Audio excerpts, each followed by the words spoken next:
Bueno, perfecto. Adelante, Gabriel.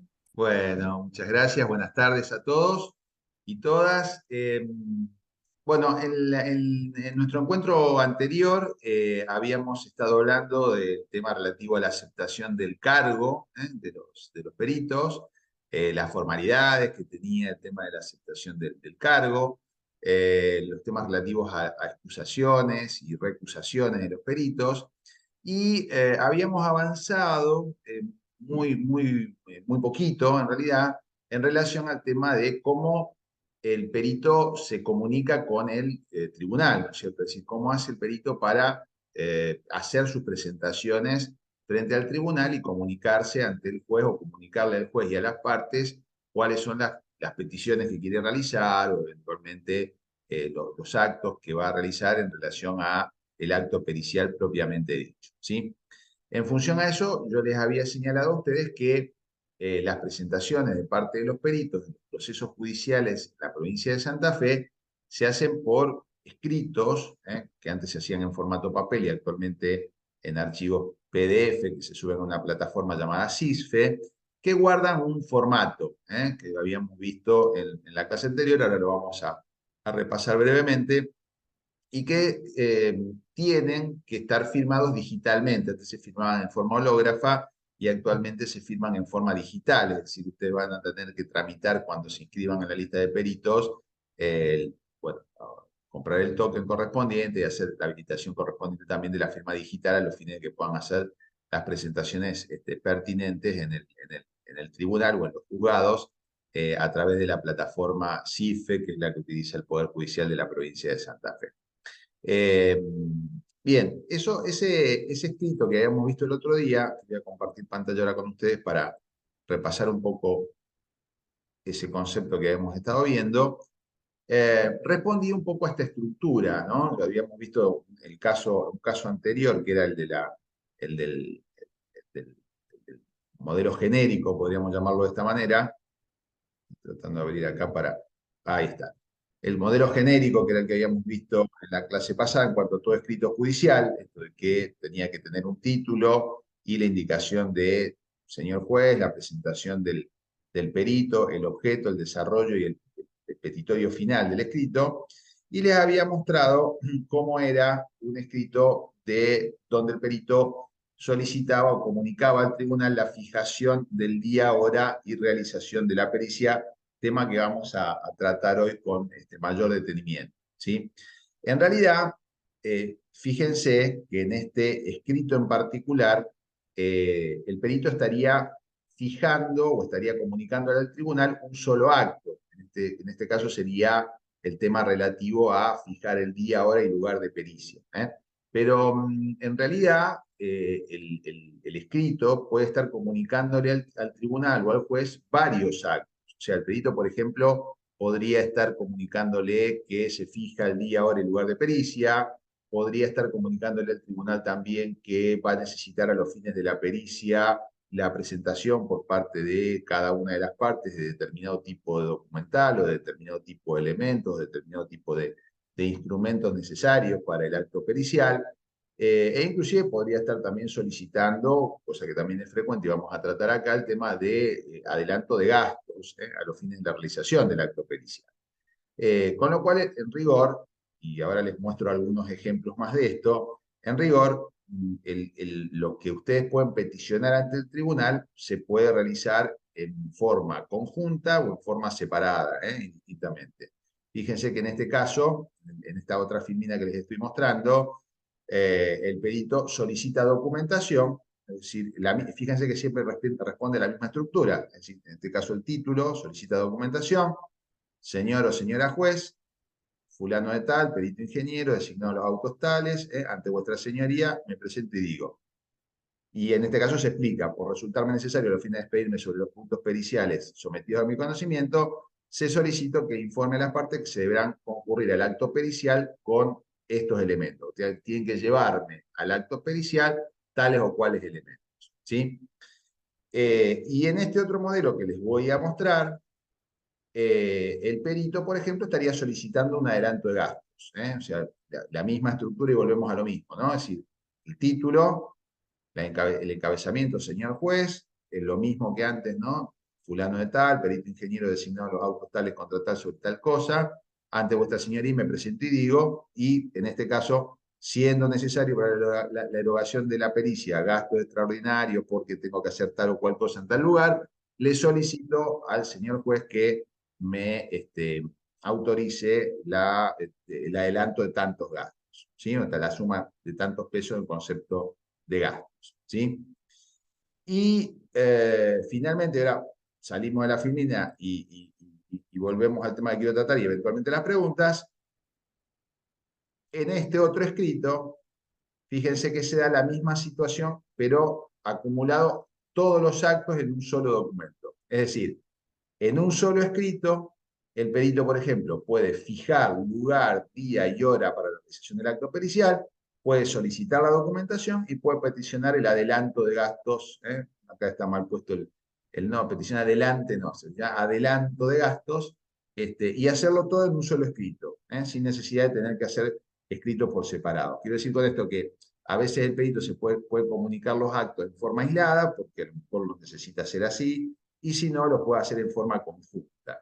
Pero siempre la estructura del escrito va a ser exactamente la misma. Si va a responder un poco a esta lógica. Título, a quién se dirige, que en este caso señor o señora juez, el encabezamiento relativo a la persona que se está dirigiendo al tribunal, qué le pido al tribunal, por qué se lo pido al tribunal, y finalmente la conclusión del escrito con el será justicia y la firma del perito. Siempre esto responde a esta misma e idéntica estructura en todos los casos, ¿sí? Es más, y salimos un minutito de la pantalla para empezar a conversar un poco con ustedes, el informe pericial propiamente dicho, la pericia propiamente dicha, la van a tener que presentar exactamente de la misma manera, es decir, la estructura del acto pericial, del informe pericial, en cuanto a escrito, va a ser exactamente igual al que señalamos anteriormente. Obviamente su contenido va a variar y en esto obviamente estará su expertise en lo que tengan que volcar al escrito. Pero en cuanto a la estructura del escrito, en cuanto al formato que tiene que tener el escrito siempre va a responder a esta idea de título, presentación, qué se pide, por qué se pide y finalmente la conclusión relativa al será justicia y la firma del perito que tenga que intervenir. Bueno, en este punto habíamos quedado, no tan detalladamente, habíamos recién empezado a esbozar un poco las ideas respecto a esto, pero en este punto habíamos quedado en nuestro último encuentro del día lunes. Yo no sé si con respecto a esto ustedes me quieren hacer alguna pregunta o alguna consulta en particular. De lo contrario, empezamos a avanzar un poquito en relación a lo que es los actos relativos a la fijación del día, hora y realización de pericia.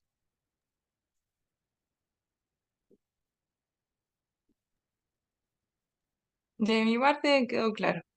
Bueno, bueno. Bueno, entonces diría un profesor mío de la facultad, a veces el silencio importa manifestación de la voluntad. Quiero entender que si no hay preguntas, está entendida la cuestión, así que avanzamos en el punto relativo a la fijación del día, hora y realización de pericia. Bueno, una vez que el perito aceptó el cargo, una vez que el perito toma posesión del cargo, eh, lo primero que va a tener que realizar, lo primero que va a tener que hacer materialmente es hacerse del expediente, en este caso ya no físicamente, porque uno desde el momento que queda aceptado el cargo, queda vinculado al expediente en forma digital y por lo tanto lo puede ver por sistema, por CIFE. Se tiene que hacer un poco de los antecedentes de la causa. O sea, el perito va a tener que estudiar un poco la causa en la cual lo están convocando. Para lo cual, seguramente, vinculado ya que estuviera el CIFE, ya no puedo hablar ahora de que tengan que ir a buscar el expediente como se hacía antes, pero vinculados que quedan al CIFE, acceden al expediente digital y entonces el perito puede revisar los antecedentes de la causa. ¿Y qué va a tener que mirar esencialmente de la causa? Va a tener que mirar primero la demanda y la contestación de demanda o las contestaciones de demanda, porque puede haber varios sujetos demandados, no necesariamente uno, por lo tanto tendrá que ver demanda y contestación de demanda, y fundamentalmente, y esto lo vieron con el doctor Blengino, van a tener que ver el ofrecimiento de la prueba, ¿sí? Es decir, ustedes van a tener que analizar cuál es el ofrecimiento de prueba que hizo cada una de las partes que intervienen en el proceso. ¿Por qué les digo esto? Bueno, porque en realidad la prueba pericial puede haber sido ofrecida por una o por ambas partes, o por todas las partes o varias de las partes intervinientes en un proceso, ¿sí? Y obviamente pueden ser varias las que han propuesto distintos puntos de pericia. En consecuencia, el perito va a tener que contestar todos los puntos de pericia del actor y los puntos de pericia del o de los demandados. Y eventualmente, si también los actores fueran varios, de todos los actores y de todos los demandados que intervienen en el proceso. Entonces, insisto, el perito va a tener que revisar la demanda, la o las contestaciones de demanda, si son varios los demandados. No hago referencia a si son varias las demandas, porque si son varios los actores, en realidad los actores actúan siempre bajo una misma representación, entonces la demanda es una sola, aunque sean varios los actores. Pero las contestaciones de demanda sí pueden ser varias, pueden ser varios los sujetos demandados y muy distintos entre sí. Piensen, por ejemplo, en un accidente de tránsito, donde por más que sean varios los actores, seguramente el demandado va a ser quien ocasionó el daño, el titular del vehículo con el que se ocasionó el daño y la compañía de seguros que amparaba a ese vehículo, con lo cual ya tenemos 3 demandados ahí, posiblemente 3 contestaciones de demanda con distintos ofrecimientos de prueba. Entonces, primer punto, una vez vinculado con el expediente, analizar las demandas y los ofrecimientos de prueba.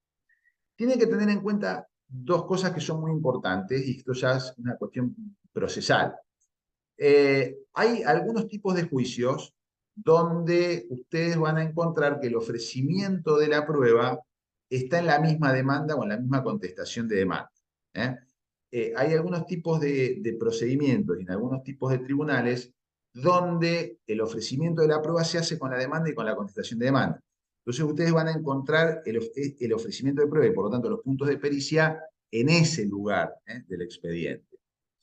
Esto sucede, por ejemplo, cuando ustedes tengan que trabajar alguna pericia en un tribunal colegiado de responsabilidad extracontractual, donde el ofrecimiento de prueba se hace con la demanda y la contestación. El tipo de juicio se llama juicio oral y por lo tanto el ofrecimiento de prueba se hace en la demanda y en la contestación. Entonces ustedes van a tener que buscar los puntos de pericia en la demanda o en la contestación de demanda. En cambio, si por ejemplo tienen que hacer una pericia en un juicio, en un juzgado de circuito, que tramita por la vía de juicio sumario, el ofrecimiento de prueba ustedes lo van a tener que encontrar o buscar en otro escrito que se llama escrito de ofrecimiento de prueba. El ofrecimiento de prueba está separado en estos casos del escrito de demanda. No es que ustedes se queden desligados de la demanda, o sea, van a tener que leer la demanda y la contestación para poder empaparse de los hechos que se están discutiendo en el expediente judicial. Pero el ofrecimiento de la prueba no lo van a encontrar en la demanda ni en la contestación, sino lo van a encontrar en un escrito independiente o en escritos independientes que se llaman escritos de ofrecimiento de prueba. Entonces ahí es un poquito más complejo el tema de dónde encontrar la prueba y fundamentalmente los puntos de pericia que yo tengo que contestar. Si se trata, en cambio, de un juicio laboral, ahí un poco la cosa se complica más porque es probable que ustedes puedan encontrar el ofrecimiento de prueba en la demanda, en la contestación de la demanda e inclusive también en actos de ofrecimiento de pruebas posteriores que se hacen en una audiencia que se llama audiencia del artículo 51 del Código Procesal Laboral. Entonces, en el caso que usted tenga un juicio laboral o sean peritos en un juicio laboral, seguramente los puntos de pericia los van a tener que rastrear en la demanda, en la o las contestaciones de demanda y también en la denominada audiencia del artículo 51, donde se hace el ofrecimiento también de prueba en el procedimiento laboral. Entonces, cada juicio tiene su complejidad en cuanto a la parte procedimental. En consecuencia, ustedes tienen que tener más o menos alguna idea de en qué juicio están trabajando, dentro de qué juicio están trabajando, para poder saber dónde están los puntos de pericia que ustedes van a tener que evacuar oportunamente. ¿Por qué les remarco mucho esta cuestión de dónde tengo que buscar los puntos de pericia? Bueno, se los remarco porque, como ustedes saben, los peritos tienen que contestar todos los puntos de pericia que son eventualmente materia del ofrecimiento de prueba y que, como charlamos el otro día, sean propios de la especialidad que corresponde al perito. Por lo tanto, yo muchas veces me encuentro con situaciones en las cuales los peritos por ahí eh, contestan, hacen la presentación del informe pericial y contestan los puntos de pericia, por ejemplo, de la parte actora, y se olvidaron de contestar los puntos de pericia de la parte demandada, lo cual va a generar, obviamente, una observación de la pericia, un pedido de ampliación, etcétera, etcétera, que por ahí es conveniente evitar. Otras veces, inclusive, los peritos por ahí contestan los puntos de pericia y buscaron los puntos de pericia, por ejemplo, en la demanda o en la contestación de demanda, porque se trata de un juicio laboral, entonces dice, bueno, está en la demanda o en la contestación de demanda los puntos de pericia, y se olvidaron de ver la audiencia de trámite del artículo 51 del Código Procesal Laboral, y resulta que en la audiencia de trámite había más puntos de pericia, porque las partes ampliaron los puntos de pericia en esa audiencia. Y entonces, bueno, se quedaron contestando la mitad de la pericia, o una parte de la pericia, y la otra parte no. Entonces, primer punto, y en esto hay que ser bastante celoso de qué es lo que tengo que mirar, rastrear bien cuáles son los puntos de pericia que van a tener que contestar. ¿Y dónde los encuentro? Insisto, demanda, contestación de demanda o ofrecimiento de prueba, y esto lo voy encontrando de acuerdo al tipo de juicio en el cual yo tenga que trabajar. Si se trata de un tribunal colegiado de responsabilidad extracontractual, que es lo más frecuente, será, lo más frecuente por la especialidad de ustedes, ¿no? O bueno, juicio laboral. En el caso de los tribunales colegiados de responsabilidad extracontractual, lo van a encontrar en la demanda y en la contestación de demanda. Si se trata de un juicio sumario, e inclusive también un juicio ordinario en los juzgados de distrito o de circuito, lo van a encontrar en el acto de ofrecimiento de prueba, que es independiente, está totalmente separado de la demanda y de la contestación. Y finalmente, en los juicios laborales, que también son de su especialidad generalmente, en esos lo van a encontrar un poco más repartido, entre demanda, contestación de demanda y audiencia de trámite o de ofrecimiento de prueba. El segundo punto a analizar por parte del perito, una vez que pudo verificar la demanda y la contestación de demanda, y fundamentalmente los puntos que son sometidos a su conocimiento, es algo que charlamos en la clase pasada, ¿no? Analizar primero si todos los puntos de pericia son de la expertise propia del perito. Generalmente en esto no hay problemas, pero puede haber algún punto de pericia que no sea propio de la expertise del perito. En ese caso, si hay algún punto de pericia que no se puede contestar, no sería problema. Pero si eventualmente todos los puntos de pericia que se están sometiendo a conocimiento del perito no forman parte de la especialidad del perito, obviamente el perito tiene que anoticiarlo inmediatamente al tribunal para, de alguna manera, excusarse de intervenir en el asunto, ¿sí? Para no tomar intervención en el asunto en función a que no forma parte de la especialidad a la cual refiere su título. En la clase pasada estuvimos charlando un poco de este problema de los médicos psiquiatras con los psicólogos, por ejemplo, que muchas veces los abogados ofrecemos la prueba en forma errónea, y entonces le pedimos puntos de pericia que son una especialidad cuando en realidad corresponden a otro, lo mismo con los arquitectos y los ingenieros civiles. Entonces, primero, analizar si los puntos de pericia corresponden a la expertise propia y a la especialidad propia del perito que va a intervenir. Y el segundo punto muy importante en función a analizar los puntos de pericia que se le han propuesto al perito, es sobre todo para ver la repitencia de puntos de pericia entre el ofrecimiento de prueba que hace el actor y el ofrecimiento de prueba que hace el demandado. O sea, muchas veces sucede que las partes, como hacemos los ofrecimientos de prueba cada uno por su lado, el actor hace el ofrecimiento de prueba por su lado y el demandado hace el ofrecimiento de prueba por su lado, independientemente. Claro, uno no tiene conocimiento de lo que va a ofrecer el otro, a priori. Yo no sé lo que va, yo estoy por la parte actora, cuando tengo que hacer mi ofrecimiento de prueba, yo no sé qué va a ofrecer el demandado. En consecuencia, yo ofrezco la prueba que yo entiendo que es relevante para mí, y el demandado, por su lado, le pasa exactamente lo mismo respecto al actor, por lo tanto, él va a ofrecer la prueba que le parece necesaria para él. Pero muchas veces en esos ofrecimientos de prueba que se hacen en forma separada, hay puntos en común. Quiero decir, muchas veces se repiten los puntos de pericia que solicita el actor y se repiten los puntos de pericia que solicita el demandado. Entonces es muy importante que el perito vea dónde hay puntos de conexión para evitarse un doble trabajo, ¿cierto? Si, bueno, yo ya sé que el actor pidió tales puntos de pericia, el demandado pidió tales puntos de pericia, de los 10 puntos de pericia que pidió el actor, de los 15 que pidió el demandado, hay 5 que son comunes, por lo tanto ya sé que el orden del trabajo que voy a tener que realizar va a tener muchos puntos en común, con lo cual la contestación de los puntos de pericia en muchos casos va a remitir a contestaciones de los puntos de pericia de la otra parte. Y, digamos, el tercer punto muy importante en relación al tema del análisis de los puntos de pericia es saber con qué elementos debo contar yo como perito para poder realizar el acto pericial. ¿Por qué digo esto?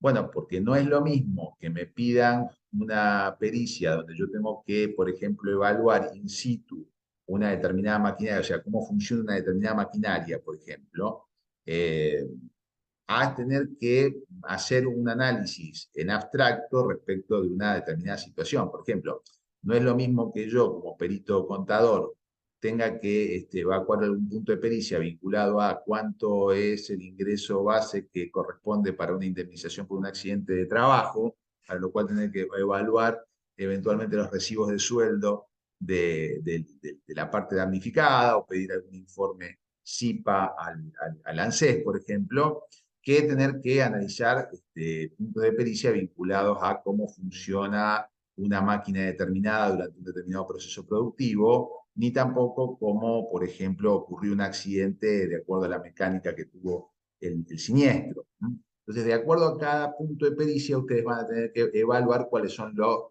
elementos que van a tener que solicitarle a las partes previamente al acto pericial o concomitantemente con el acto pericial. Cito un ejemplo que es muy frecuente, que no es de la especialidad de ustedes, pero que ustedes comprenderán claramente. Los peritos médicos, por ejemplo, cuando tienen que hacer algún tipo de pericia, siempre solicitan estudios previos, o sea, siempre solicitan que previo al acto pericial la parte peritada concurra al acto pericial con tales estudios realizados, tales estudios ya practicados, o con tales antecedentes médicos ya incorporados al expediente porque los necesita para poder hacer la evaluación respectiva. Eh, Esto no es materia de ustedes, pero sí se los adelanto para que lo sepan.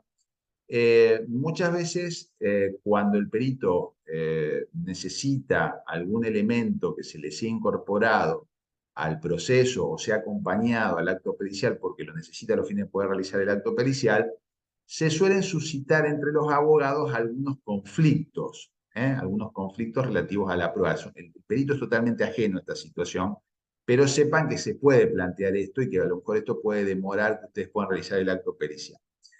¿Qué quiero decir con esto? A veces pasa que el perito médico, por ejemplo, pide que al acto pericial se concurra con la historia clínica o que se incorpore al expediente la historia clínica del actor a peritar oportunamente. O sea, que él quiere o necesita para poder hacer la pericia la historia clínica. Claro, si el actor o el demandado ofrecieron esa prueba, llama prueba documental, la ofrecieron en el expediente, no hay problema con respecto a esto porque, bueno, la historia clínica está ofrecida como prueba, por lo tanto se puede acompañar. Ahora, el problema está cuando la parte correspondiente no ofreció esta prueba en el proceso. O sea, por ejemplo, ¿qué pasa si yo soy el abogado de la parte actora, pedí prueba pericial médica, pero nunca ofrecí como prueba, una prueba independiente, la historia clínica, como prueba documental? Puede ser que la parte demandada, si el perito pide esa prueba documental, pide que se incorpore esa prueba documental que yo no ofrecí, puede ser que el abogado de la parte demandada venga y se oponga a que esa prueba se incorpore dentro del proceso porque el actor no la ofreció. y por lo tanto, si el actor no la ofreció, el perito no la podría incorporar por cuenta de él porque esto estaría supliendo lo que nosotros llamamos negligencia probatoria de parte de la contraria. No sé si me explico lo que quiero decir. Es decir, si yo no ofrecí una determinada prueba y viene el perito y pide que yo acompañe esa prueba, de alguna manera el perito me estaría, sin querer, tirando una suerte como de salvavidas, porque me estaría permitiendo a mí incorporar al proceso una prueba que yo nunca ofrecí como tal. ¿Se entiende lo que quiero decir con esto? Entonces, muchas veces estos pedidos de los peritos, que son totalmente razonables, por otro lado, porque muchas veces los peritos necesitan esa documentación para poder realizar el acto pericial, generan discusiones o generan divergencias entre las partes y a veces estas cuestiones las tiene que resolver el tribunal. O sea, que no se asusten ustedes si se encuentran con que ustedes pidieron que, por ejemplo, un perito mecánico solicita que le acompañen fotografías de los vehículos siniestrados, por citar un ejemplo, y nadie ofreció esa prueba, y entonces las partes van y quieren incorporar esa fotografía para acompañarse al perito, que venga la otra parte y diga, no, yo me opongo a que la otra parte incorpore esa foto porque no las ofreció oportunamente y por lo tanto el perito no las puede pedir, que haga la pericia con los elementos que tiene la causa, problema de la otra parte si no lo ofreció, ¿sí? Entonces, estos conflictos relativos al ofrecimiento de la prueba, insisto, que son ajenos al perito, pero que de alguna manera el perito puede terminar algo involucrado en la cuestión, porque en definitiva él es el que está pidiendo la incorporación de esos elementos porque los necesita para el acto pericial, pueden suscitar, insisto, controversias, conflictos entre los profesionales que están interviniendo en la causa, entre los abogados de la causa, y por lo tanto, eventualmente esta cuestión, eh, digamos, generará una intervención de parte del juez que resolverá la cuestión sobre si corresponde o no incorporar esto al proceso y si el perito se puede valer de esos medios o no.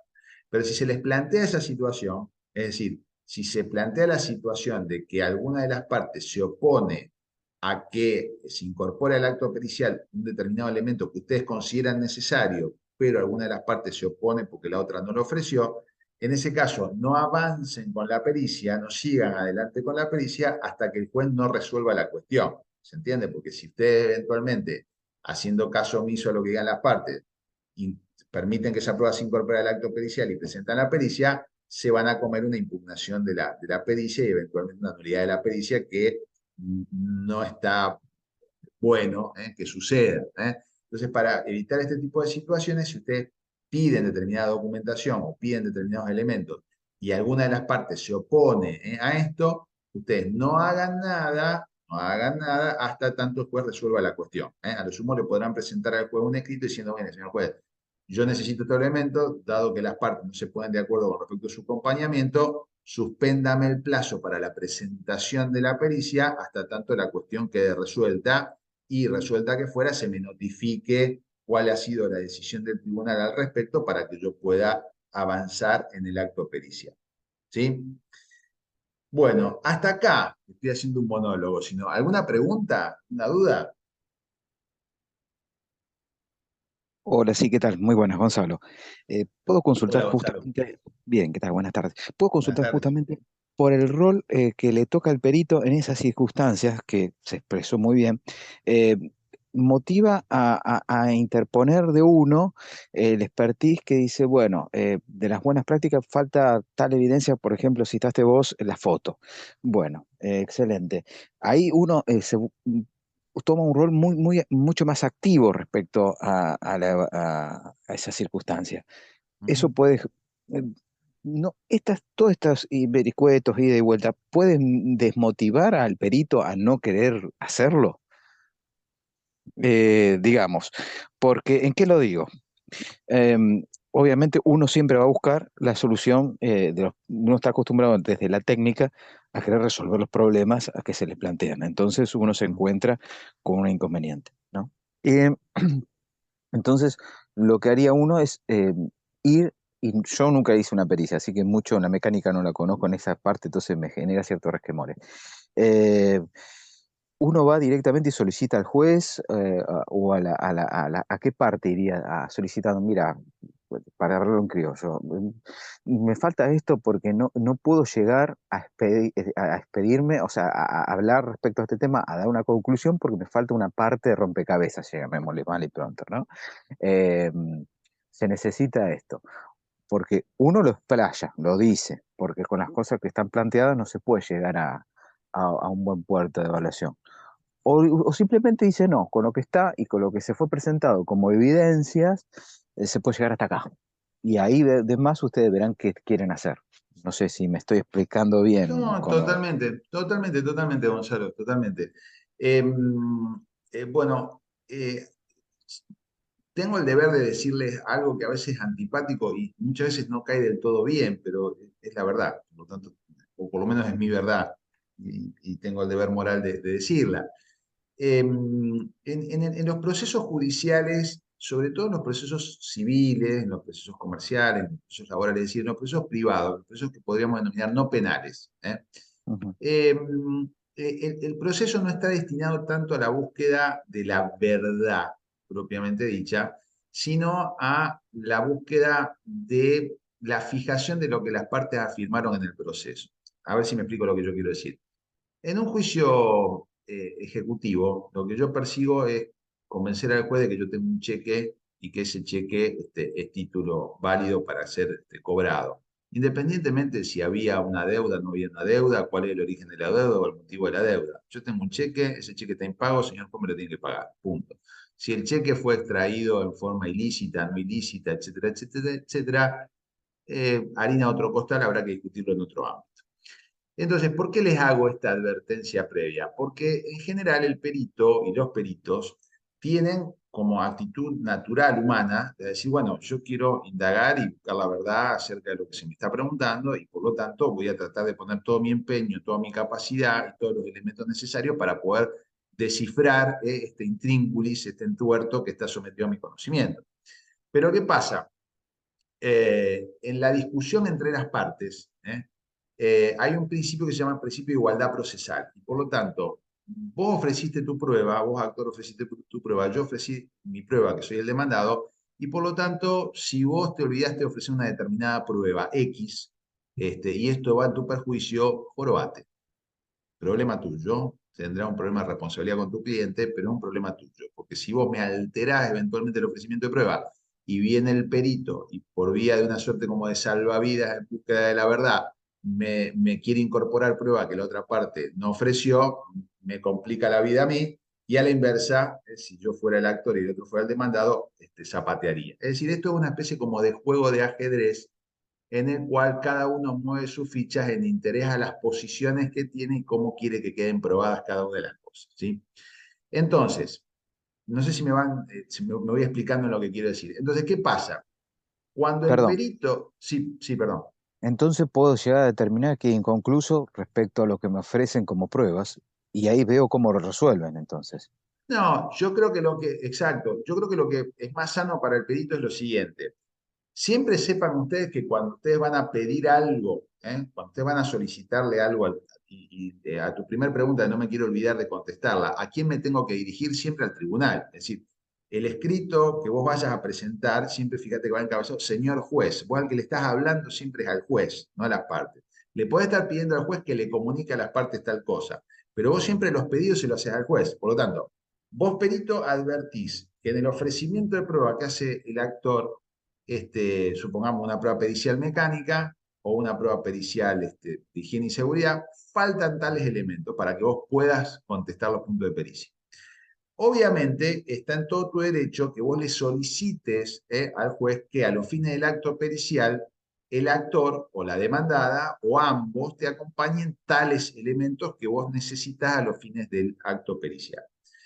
El juez, seguramente cuando vos le comuniques esto, cuando vos le digas esto al tribunal, el juez seguramente le va a correr traslado a las partes. Traslado significa le va a hacer saber a las partes lo que vos estás pidiendo para ver qué es lo que las partes opinan respecto a lo que vos estás pidiendo. Entonces, si de ese traslado el actor no dice nada y el demandado no dice nada, pues bien, se acompañará los elementos que vos estás pidiendo y acá no hubo ningún conflicto, no pasó absolutamente nada y por lo tanto vos podrás realizar el acto pericial sin ningún tipo de problema. Ahora, puede suceder que cuando vos haces ese ofrecimiento o ese pedido, que a vos no te genera ningún tipo de problema hasta acá, porque vos tenés todo el derecho del mundo como perito de decir, mire, yo para poder contestar estos puntos de pericia adecuadamente necesito estos elementos. Pero puede suceder que cuando el juez le corra traslado de tu pedido a las partes, el actor o el demandado diga, no, mire, yo no estoy de acuerdo con ese elemento que está pidiendo el perito, porque resulta que eso es prueba que debió haber ofrecido la parte actora en su momento y no la ofreció. Supongamos que yo soy el demandado. Y por lo tanto, si yo le permito al perito que se incorpora a los fines de la pericia ese elemento que le está pidiendo, yo le estoy autorizando a la otra parte que incorpore prueba que debió ofrecerla en su momento y que venció el término para hacerlo y precluyó, motivo por el cual no lo puede hacer ahora. ¿Sí? Entonces ahí sí se genera el conflicto. Entonces la pregunta es, ¿qué hago yo, perito, frente a esa situación? Bueno, no sé si me explico. Entonces, puede suceder que el juez diga, no, mire, tiene razón el demandado, el actor no ofreció esa prueba, incorporarla, más allá que el perito la pueda llegar a necesitar, incorporarla puede representar una violación de la igualdad de las partes en relación a la discusión en el proceso, por lo tanto, al pedido del perito no al lugar, porque importaría una prueba improcedente, puede suceder.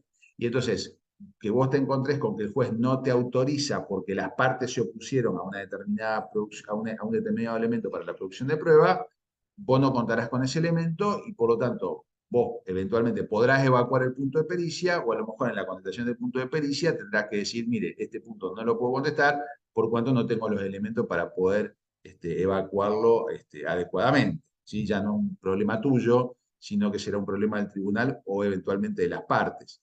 A lo que voy es que no tienen que tener miedo a decirle al tribunal, mire, esto no lo puedo contestar porque no tengo los elementos para contestarlo, ¿sí? Porque no me los proveyeron, no me los dieron, no porque yo no quise, sino porque no lo pude hacer en función a que no me han dado los elementos necesarios para poder realizarlo, ¿sí? A veces pasa eh, en las pericias mecánicas, a veces pasa que no tenés sumario penal, o sea, o no hay croquis del accidente, no hay foto de los vehículos y los vehículos no se pueden presentar a la pericia. Te están preguntando cuáles son los daños que tuvo el vehículo. Y qué sé yo, lo único que hay es un presupuesto que armó una persona pero eso no tengo elementos para poder contestar. Puedo repetir lo que dice eventualmente el presupuesto, pero eso no es un acto pericial, es simplemente Claro, una suerte de repitencia de cosas que dice un documento que no hice yo. Entonces, sí, ¿qué tendrás que contestar de se, ese punto de pericia? Y no lo puedo contestar, se no puedo entiende, decir.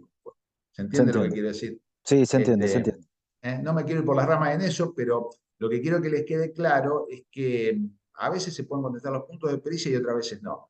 Y el no poderlos contestar, sepan que no es un problema de ustedes. A esto es lo que voy. Si lo que les tienen que dar los elementos para poder contestar los puntos de pericia son las partes. ¿Sí? Por lo tanto, si las partes no aportaron los elementos que ustedes necesitan para la pericia, ustedes los solicitan. Las partes por hecho porque no se ponen de acuerdo, bueno, si se puede contestar el punto de pericia, mejor, y si no se puede contestar el punto de pericia, mala suerte. ¿Sí?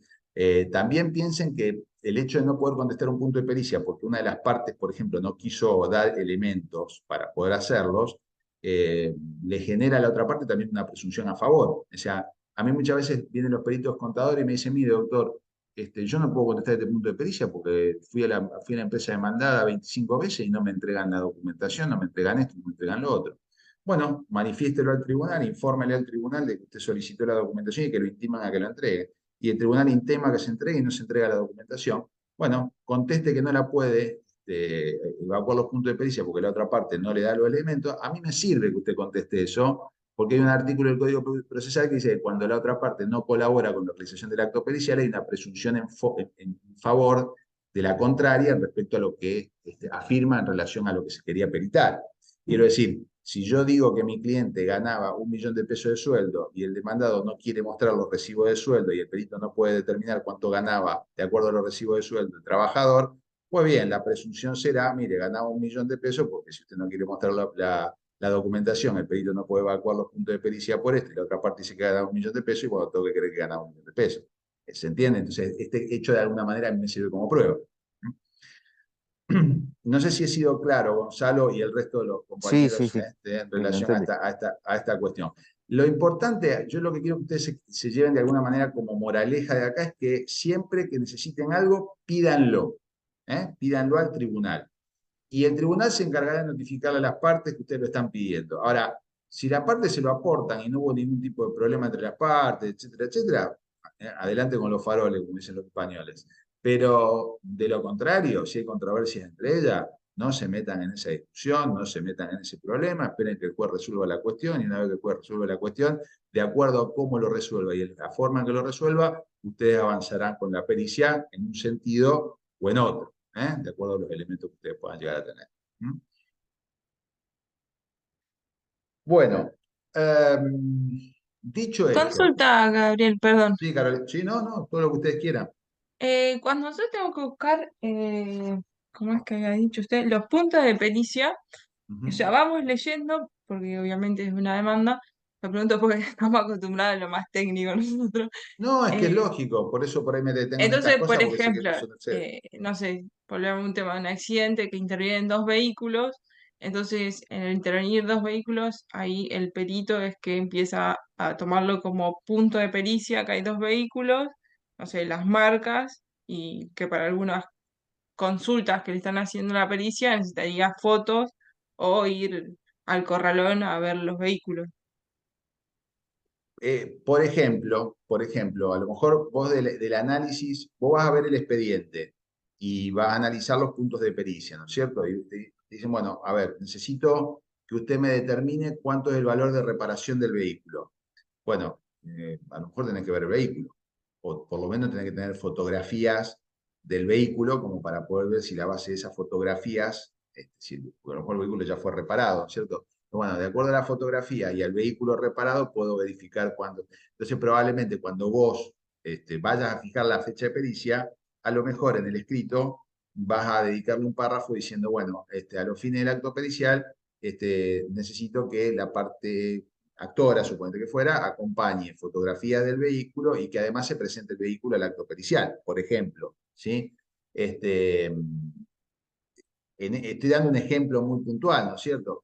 Entonces, ese pedido, si las fotos están agregadas al expediente y obviamente el vehículo está, no va a generar oposición de la otra parte, porque obviamente la foto está y el vehículo está. Ahora, si la otra parte nunca acompañó fotos del vehículo y a lo mejor la otra parte dice, bueno, no, la foto, si no fueron acompañadas en su momento, no tienen por qué acompañarla ahora, por lo tanto, arréglese con lo que hay. Por lo que hay es el vehículo solo, ¿sí? O algún presupuesto de reparación. Entonces, seguramente te tendrás que arreglar con eso, entre comillas, ¿sí? Perfecto. Eh, Y otra consulta. En el momento que nosotros tenemos que pedirle al juez los elementos, lo pedimos igual, aunque estén en la demanda, digamos, aunque estén explícitos en la parte de demanda, se pide igual. Por ejemplo, si en la demanda aparece que hay fotografías y que se puede visualizar los vehículos, yo lo tengo que no, pedir igual.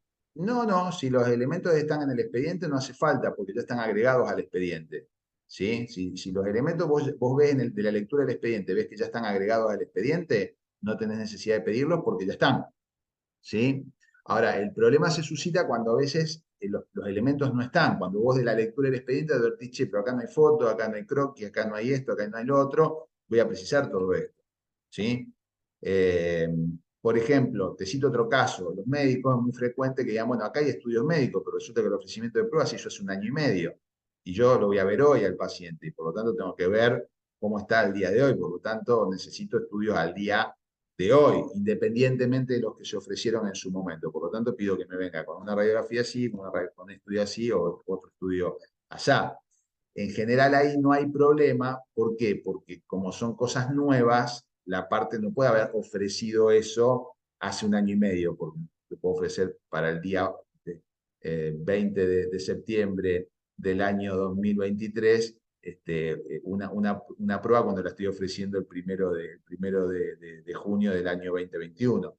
Pero si esa prueba ya estaba dada, si estuvo a documentar que ya estaba, que debió haber estado en su momento y la parte no la ofreció, no sería extraño que la otra parte se oponga. No diga, che, pero eso estaba en su momento y vos me la querés traer acá a través del perito. Entonces, eso genera algunas controversias, ¿sí? No sé si con eso te contesto, Carolina. Sí, sí, perfecto. Muchas gracias, Gabriel. No, no por nada. Bueno, yo mientras hablaba con Carolina, me fui un poquito para atrás, esto seguro que ya lo vieron con Hugo, pero me iba un poco para atrás como para que ustedes vean qué son estos de los puntos de pericia. Ustedes ya lo vieron, oportunamente. Pero seguramente lo que ustedes se van a encontrar es con un escrito donde hay un ofrecimiento de pruebas de varias pruebas, documentales, testimoniales, declaraciones de las partes, entre otras cosas, pericial o pericial mecánica, ¿sí?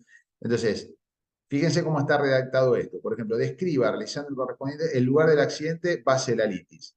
Bueno, para que ustedes puedan contestar ese punto de pericia, tienen que saber, bueno, ¿y dónde ocurrió el accidente? ¿En dónde fue el accidente? Esto lo voy a saber sobre la base de la demanda y la contestación de la demanda. O sea, tengo que leer la demanda y la contestación para saber dónde fue el lugar del accidente.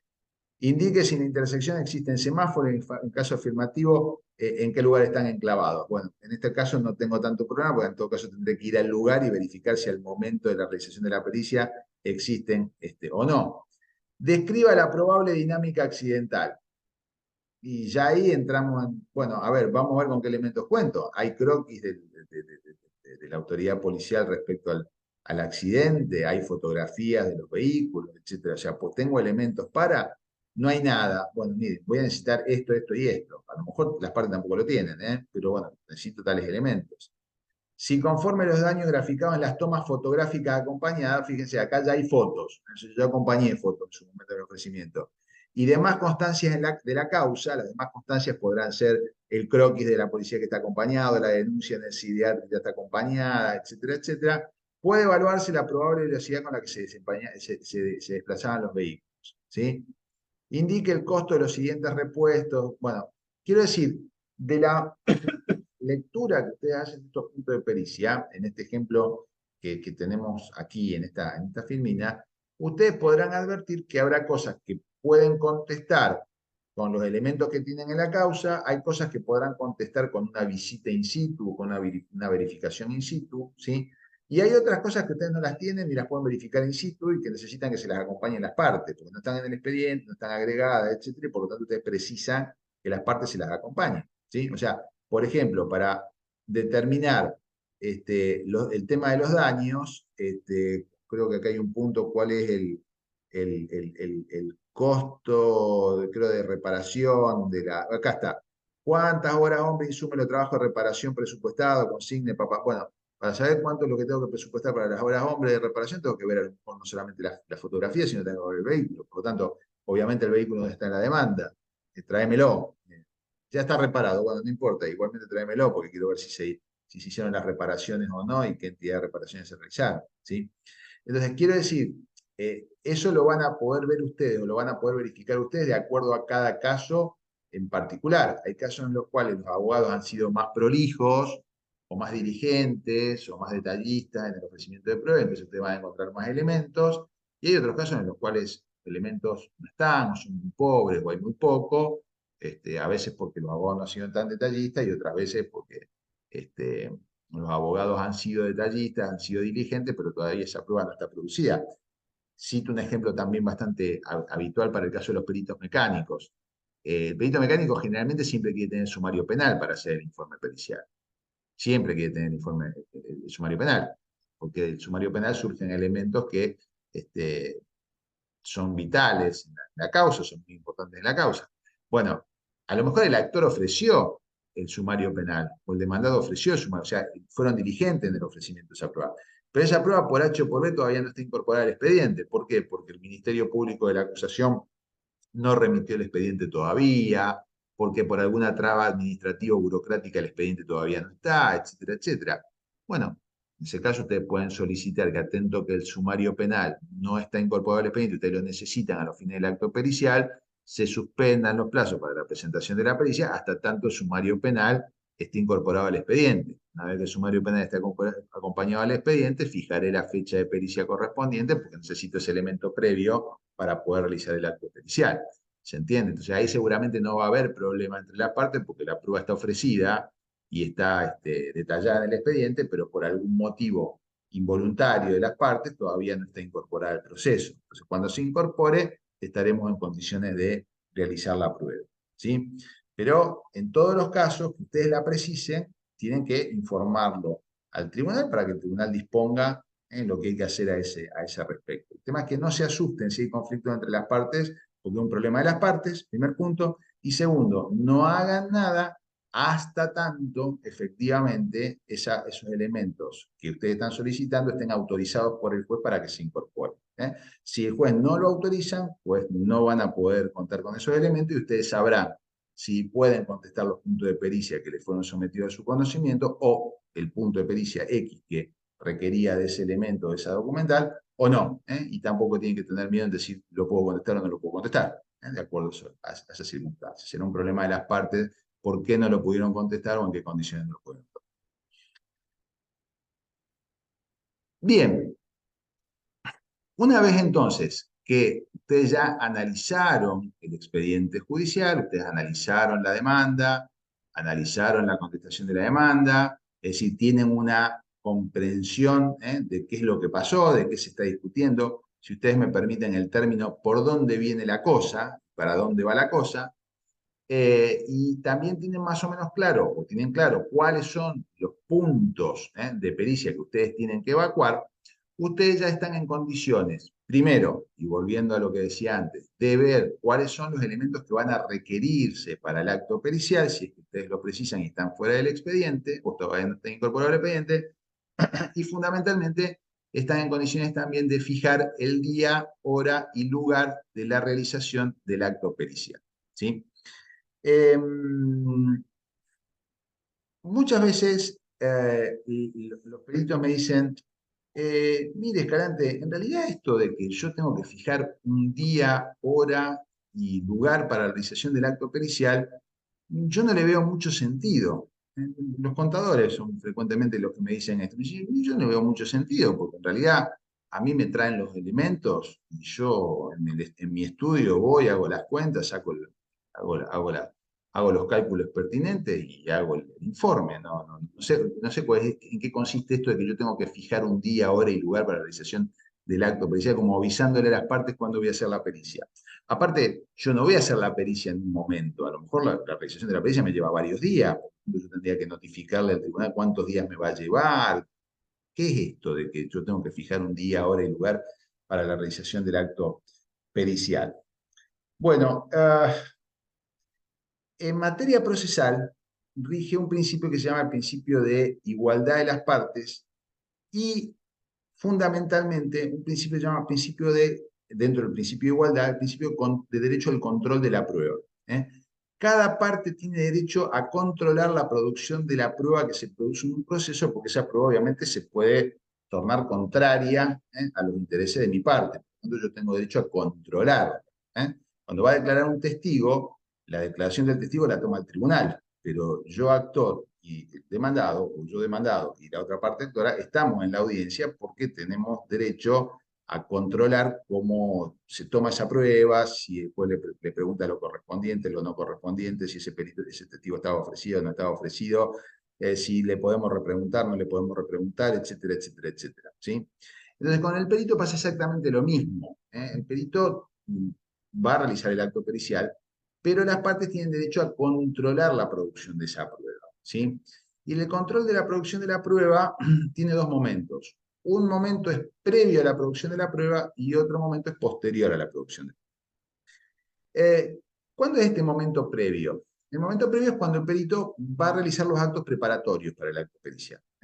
Y por lo tanto, más allá de que él tenga muy claro qué es lo que va a contestar, qué es lo que tiene que pedir, qué es lo que va a evacuar, qué es lo que no va a evacuar, cómo lo va a evacuar o de qué forma lo va a evacuar, por más que tenga absolutamente todo claro, por una disposición del artículo 193 del Código Procesal Civil, que responde a este principio de igualdad y sobre todo derecho a control de la prueba y debido proceso judicial, tiene que fijar un día, hora y lugar para la realización del acto pericial. O sea, tiene que darle la oportunidad a las partes para que las partes, previo a la realización de la pericia, previo a la realización del acto material de pericia, de la emisión del dictamen, le hagan al perito las consideraciones, las observaciones, los pedidos que estime pertinentes a los fines de la realización del acto pericial, de la pericia.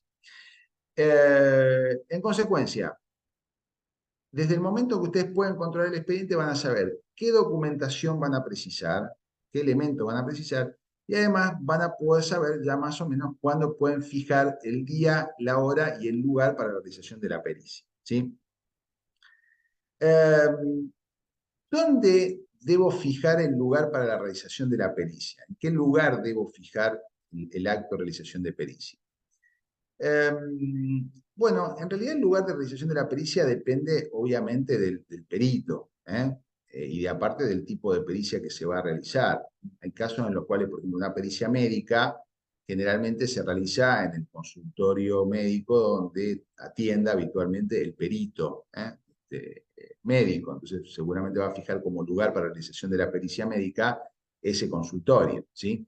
En el caso de los peritos mecánicos, por ejemplo, bueno, dependerá, en algunos casos los peritos mecánicos, si de acuerdo a las circunstancias del caso, prefieren que el lugar de pericia sea el lugar donde ocurrió el siniestro, porque quieren relevar cosas ahí, ver cosas ahí, etcétera, etcétera.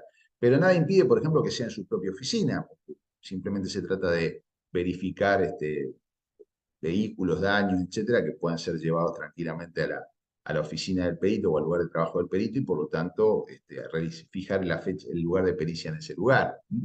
Normalmente cuando se le pide una pericia a un arquitecto o a un ingeniero civil, el lugar de pericia es también el lugar donde está la construcción o la edificación que generalmente uno tiene que peritar. Entonces el lugar, ni hablemos por ejemplo del caso de los peritos en higiene y seguridad del trabajo, que generalmente tienen que peritar en el lugar donde trabajaba la persona o donde efectivamente prestaba servicio a la persona del trabajador sobre la cual tienen que evacuar los puntos de pericia. O sea que en realidad esto del lugar de realización de la pericia va a depender de acuerdo al tipo de pericia que se trate. Algunos la tienen más cómoda porque la pueden hacer en su propia oficina y otros la tienen un poquito más complicada porque por ahí se tienen que estar mudando, se tiene que estar trasladando a distintos lugares para poderla realizar, ¿sí? Como regla general, siempre el lugar de pericia debería ser, y es una regla que tiene 25 millones de excepciones, pero no puedo dejar de manifestarla, el lugar de pericia debe ser, o debe estar dentro del radio urbano del lugar de tramitación del pleito, ¿sí? Es decir, por ejemplo, si un perito médico que está anotado en la lista en San Lorenzo tiene que hacer una pericia médica de un juicio laboral que tramita en San Lorenzo, pues bien, puede fijar el lugar de la realización de la pericia en su consultorio, en tanto y en cuanto ese consultorio esté en la ciudad de San Lorenzo. Entonces, el lugar de radicación del juicio y el lugar donde el perito tiene constituido su domicilio ad liter, ¿no es cierto? El domicilio especial, ¿no? Esto no quiere decir que bajo determinadas circunstancias el perito no pueda solicitar que por determinadas características que tiene la dolencia la pericia se haga en otro lugar, pero bueno, esto hay que explicarlo y justificarlo ante el tribunal, ¿sí? Lo mismo puede pasar con un perito contador. El contador puede decir, bueno, yo fijo mi estudio y mi estudio está en calle tal, pero tendrá que ser de la ciudad o de la localidad donde tenga radicación el tribunal, ¿sí? Ahora bien, esto que funciona como regla tiene muchísimas excepciones, muchísimas excepciones. Busquemos, por ejemplo, el caso de los peritos en higiene y seguridad. O sea, si yo estoy demandando en Rosario a una persona, a una RT por una persona que estaba trabajando en Roldán, y seguramente el perito, cuando fije el lugar de pericia, fijará la fábrica situada en Roldán, que no tiene nada que ver con la ciudad de Rosario, ¿sí? Si eventualmente un perito arquitecto, un perito ingeniero civil tiene que ir a revisar una construcción determinada, el juicio tramita en San Lorenzo, pero la obra se encuentra en Andino, pues bueno, tendrá que hacerlo en Andino, o tendrá que hacerlo en Rosario si la obra está en Rosario, y así sucesivamente. Quiero decir con esto, que si bien como regla el lugar de realización de pericia debe ser dentro del radio urbano del lugar donde se encuentre situado el tribunal sobre el cual tramita la causa, esta regla tiene un montón de excepciones en función al tipo de pericia y objeto a peritar.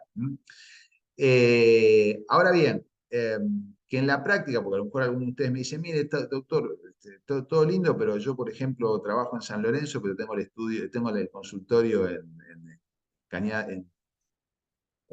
ay, perdón, en Bermúdez o en Granadero Baigorria, y entonces yo lo cito en Granadero Baigorria o en Capitán Bermúdez y nadie me dice nada.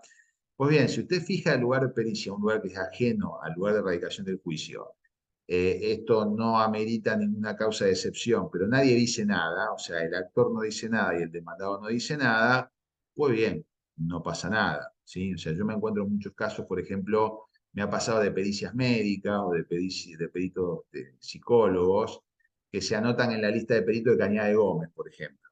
¿Sí? Un juicio en Cañada de Gómez, la lista de peritos está integrada por un montón de peritos que viven en Rosario. Bueno, muchas veces los peritos fijan el lugar de realización de la pericia en Rosario. Si las partes no tienen problema, el actor no tiene problema, el demandado no tiene problema y nadie dice nada y se hace en Rosario, no pasa absolutamente nada.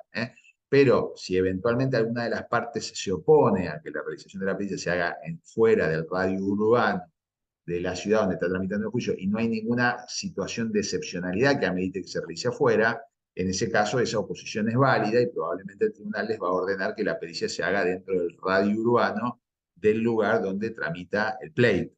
Entonces siempre tengan en consideración que si van a pedir un lugar de realización del acto pericial fuera del ámbito del radio urbano del lugar donde se encuentra situado el juzgado donde tramita la causa, de alguna manera tienen que explicarle al tribunal por qué motivo lo proponen hacer en ese lugar. En algunos cae de maduro, insisto, piensen ustedes en el tema de la peritación de un inmueble, en el caso de los ingenieros, o en el caso de los peritos arquitectos, pero en otros no. En otros directamente no hay una justificación previa válida y por lo tanto en esos casos habrá que explicar por qué es preferible hacerlo en otro lugar o por qué circunstancias es mejor hacerlo en otro lugar. ¿Sí?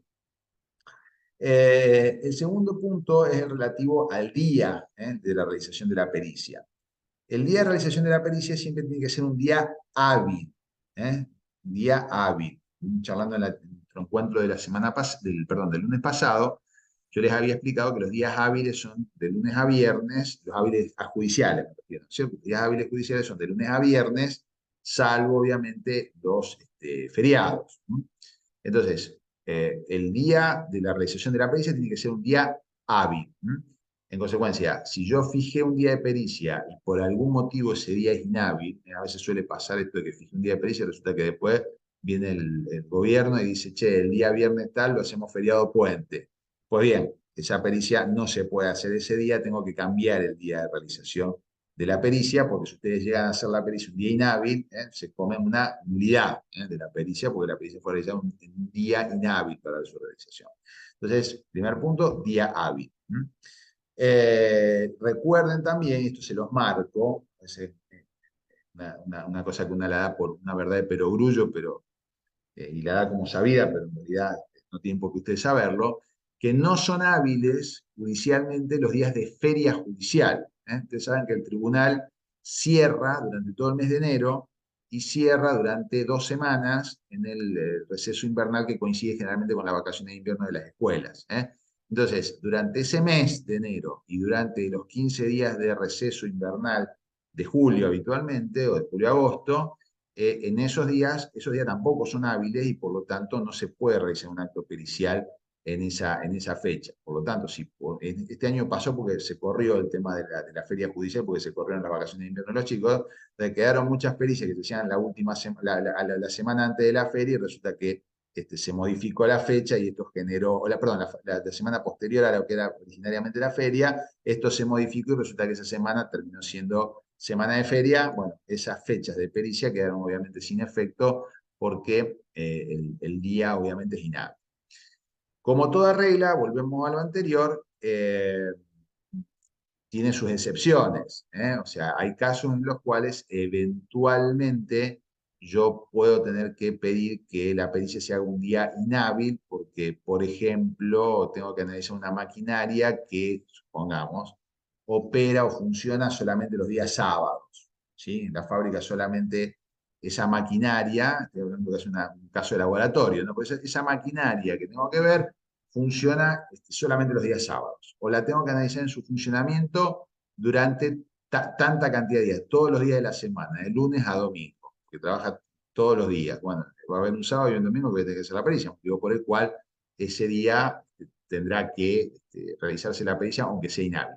Ahora, cuando ustedes fijen un día inhábil, cosa que pueden hacer, le tienen que explicar al juez por qué lo están fijando un día inhábil, cuáles son los fundamentos para solicitar que sea un día inhábil, y el juez tiene que autorizarlo expresamente, ¿sí? O sea, no se larguen a hacer una pericia un día inhábil si el juez previamente no lo autorizó. Generalmente lo autoriza, si está el fundamento debidamente pedido, pero si eventualmente el tribunal no lo hubiera autorizado o no se hubiera expedido respecto a la realización del acto pericial en fecha inhábil, pues bien, no la hagan el día inhábil. Y finalmente, con respecto a la hora de realización de la pericia, también el horario de realización de la pericia tiene que ser horario u hora hábil. ¿eh? La hora hábil o el horario hábil para el tribunal, para los horarios procesales, es desde las 8 de la mañana hasta las 8 de la noche. Si yo entre las 8 de la mañana y las 8 de la noche se pueden realizar actos procesales. A veces se confunde y se piensa que la hora hábil solamente son las horas que trabaja el tribunal. No, esas son las horas de audiencia. La hora de la mañana de 7:15 a 1:45 son las horas de audiencias. Ahora que el tribunal tiene abierto su despacho para que se puedan producir audiencias. Pero las horas hábiles rigen desde las 8 de la mañana hasta las 8 de la noche. Motivo por el cual ustedes cuando fijen una realización de pericia, tienen que hacerlo en horario hábil, o sea, en un horario que rija entre las 8 de la mañana y las 8 de la noche. Por supuesto, y volvemos al mismo ejemplo que anteriormente, como toda regla, esto también tiene sus excepciones. ¿Por qué? Porque a lo mejor tengo que hacer una pericia que me requiere hacerla en un horario inhábil. La maquinaria que tengo que peritar o el proceso que tengo que peritar se desarrolla en horarios inhábiles, o en parte en horarios hábiles y parte en horarios inhábiles. Bueno, en ese caso, cuando fije el día y hora de pericia, probablemente le tendré que explicar al tribunal por qué motivos es necesario hacer la pericia en días inhábiles, en este caso en horarios inhábiles, y que el tribunal autorice la realización del acto pericial en eso, total o parcialmente, ¿no es cierto?, en ese horario inhábil. Entre nosotros generalmente no sucede nada de esto, generalmente la gente trabaja de lunes a viernes, no quiere saber nada con esto de hacer cosas fuera de los lunes a viernes y en horarios medios raros después de las 8 de la noche o antes de las 8 de la mañana, pero si eventualmente les sucediera o se les presentara una situación por el estilo, sepan que pueden sin ningún tipo de problema solicitar la realización del acto pericial fuera de estos horarios o estos días, pero deben justificar debidamente el motivo por el cual lo están pidiendo que se realice de esta manera. ¿Sí? Bien, ¿alguna pregunta hasta acá? ¿Algo que me quieran consultar hasta acá respecto a esto? No, perfecto. Bueno, yo voy a volver, yo me he ido un poquito para atrás en las minas, porque quería mostrarles este tema de los puntos de pericia, pero a ver si podemos ir a la... Una pregunta. Sí, te escucho. Cuando vos decís que bueno que el actor ofrece los puntos de pericia, y después la demandada y después está el otro tema del la minuta de ofrecimiento de prueba. Hay, o sea, si hay alguna de las partes que no está de acuerdo en algún punto de pericia, ¿este es el momento para decirlo? ¿O una vez que se hizo la pericia, digamos, te pueden impugnar la pericia porque o sea, alguien te dice que ese punto de pericia no se debía contestar o algo de eso? Muy interesante la pregunta, Silvina. Mirá, cuando seguramente vieron con el doctor Bellino el tema del ofrecimiento de la prueba, en el momento que se hace el ofrecimiento de la prueba, las partes, por este principio de que yo tengo derecho a controlar lo que ofrece y pide el otro, tienen derecho a oponerse a la prueba o eventualmente a los puntos de pericia. Entonces, en realidad, el momento para hacer la oposición a los puntos de pericia no es acá, sino al momento en que las partes hacen el ofrecimiento de prueba. Quiero decir, Supongamos que el actor hizo un ofrecimiento de prueba. Yo ofrecí prueba pericial mecánica y ofrecí tales puntos de pericia. Y supongamos que viene el demandado y dice, yo me opongo al punto tal, porque es improcedente, por esto, por lo otro. Bueno, en ese caso, la oposición está formulada, el juez tiene que resolver ese incidente, eso se genera un incidente entre las partes, hay una especie como de mini juicio entre el actor y el demandado respecto a esa prueba, y el juez tiene que resolver si hace lugar a la oposición o si por el contrario rechaza la oposición, ¿sí? Con lo cual, cuando el perito toma el caso, lo tiene que, ya aceptó el cargo, etcétera, etcétera, esa cuestión ya a él le viene resuelta, ¿se entiende? Ergo, si por ejemplo hubo un ofrecimiento de prueba y alguna de las partes se opuso, el juez ya debe haber resuelto la cuestión y por lo tanto ya el perito sabe si ese punto de pericia lo puede contestar o no lo debe contestar porque hubo una impugnación y el juez lo, entre comillas, lo anuló. ¿Se entiende? Ahora, puede pasar que en el momento que asumió el perito hubo una oposición respecto a la producción de un punto de prueba y el juez todavía no lo resolvió. Sí, puede pasar, no es lo frecuente, pero puede suceder que esto efectivamente se produzca. Bueno, en ese caso, el perito tiene que pedirle al juez que resuelva la cuestión, ¿sí? O bien, si el juez no lo resuelve o por algún motivo no hay resolución de la causa, abstenerse de contestar ese punto de pericia hasta que el juez resuelva la cuestión. Porque si ahí sí contestás un punto de pericia sobre el cual hubo una oposición, ahí sí puede ser que la otra parte te impugne la contestación del punto de pericia diciendo usted contestó preguntas que todavía no están consentidas en cuanto a, o puntos de pericia que todavía no están consentidos en cuanto a su incorporación al expediente. No sé si te contesto Sí, correctamente, si entiende la idea, Silvina. sí, me quedó claro. Te consulto, porque a Bien, mí me impugnaron una pericia diciendo de que no correspondía los puntos de pericia, eran sobre una capacitación, porque no es materia de la RT capacitar al personal. Entonces yo empecé a hacer la contestación, todavía no la presenté, mencionando de que, o sea, no corresponde en este momento cuestión hacer esa observación, porque él tendría que haber impugnado ese punto de pericia, claro, no una vez que estaba fijo, ella, porque si estaba en el ofrecimiento de prueba y estaban firmados por las dos partes, como que está aceptando. coincido contigo. O sea, si las dos partes, en este caso actor y demandado, pidieron los puntos de pericia y entre los puntos de pericia pidieron, por ejemplo, que vos analices si tenía que hacerse la capacitación o no, y vos te limitaste a contestar lo que te preguntaron. Ahora, que el abogado de la parte, en este caso de la RT, se le haya pasado el punto de pericia y entonces ahora diga, no, pero en realidad esto no tiene por qué contestarlo el perito, bueno, el problema suyo, usted lo propuso como punto de pericia, lo consintió como punto de pericia y el perito lo contestó. Después, si usted no debió haberlo consentido y lo hace ahora, tardía esa oposición. Sí, yo siempre recomiendo, un punto sobre el cual vamos a trabajar un poquito más tarde, si es que llegamos, si no se quedará para nuestro próximo encuentro. Siempre el perito se tiene que limitar a contestar los puntos de pericia que han sido solicitados y que han sido consentidos por las partes. Después, si las partes consintieron cualquier cosa, es un problema de las partes. ¿Se entiende? Es decir, a Claro, veces yo me encuentro con pericias en las cuales el abogado pidió, por ejemplo, a ver, le voy a citar un ejemplo grosero, que es algo que a mis alumnos de la facultad y a, de los cursos, a los abogados de los cursos que a veces tengo que dar por cuestiones de derecho procesal, les recomiendo particularmente.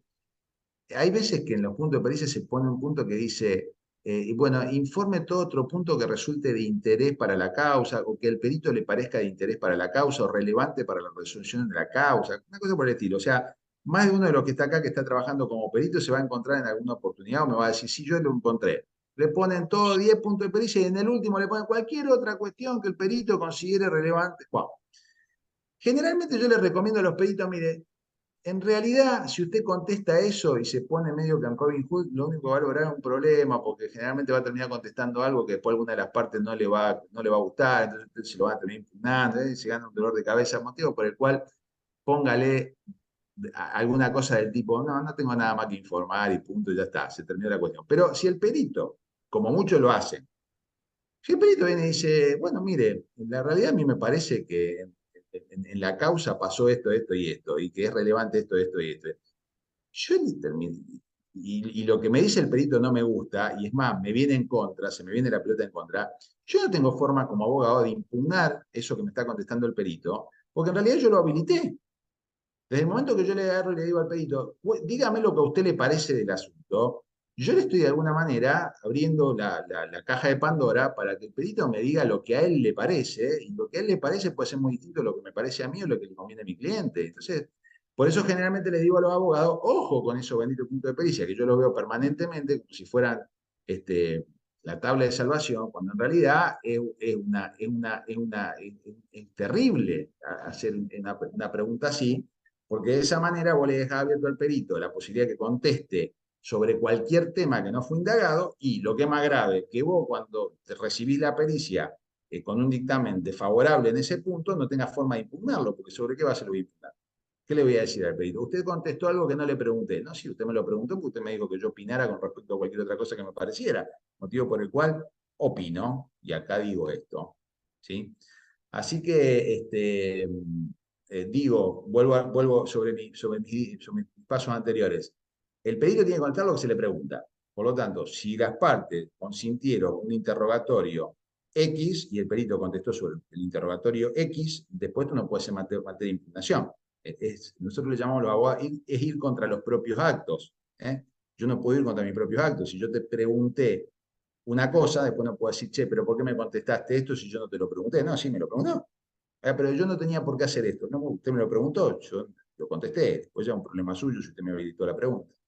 Así que sí, más allá de los fundamentos técnicos que vos tengas de tu expertise para responder este punto, hay un punto procesal que es incuestionable. Señor, usted me lo preguntó, yo lo contesto. Después ya, si usted no debió haber hecho esa pregunta, es un problema suyo, porque si usted me la hace, yo la tengo que contestar. ¿Sí? Claro, y otra pregunta, ya que estamos. Eh, ¿Sí? Muchas veces en los puntos periciales también hay como preguntas muy generales. Menciona el perito si cumple con el decreto, hablando de higiene y seguridad, 351/79, que es muy amplio, digamos. O sea, ¿cómo uno maneja eso? Mira, en realidad las O con la ley de preguntas. higiene y trabajo, o sea, que es Sí, muy...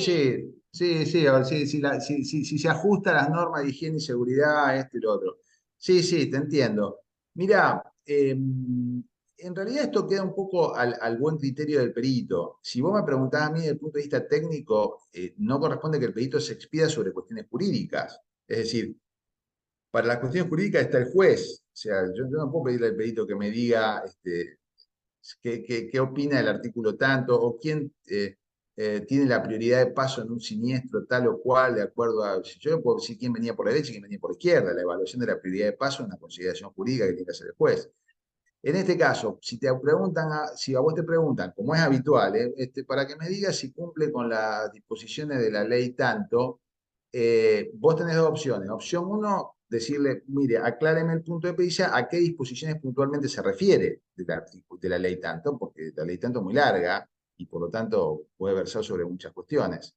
O bien contestarle, si le querés contestar el punto de pericia en relación a lo que vos considerás relevante de la ley o lo más relevante de la ley, lo podés hacer. Pero eso queda, ahí sí, queda realmente a tu criterio.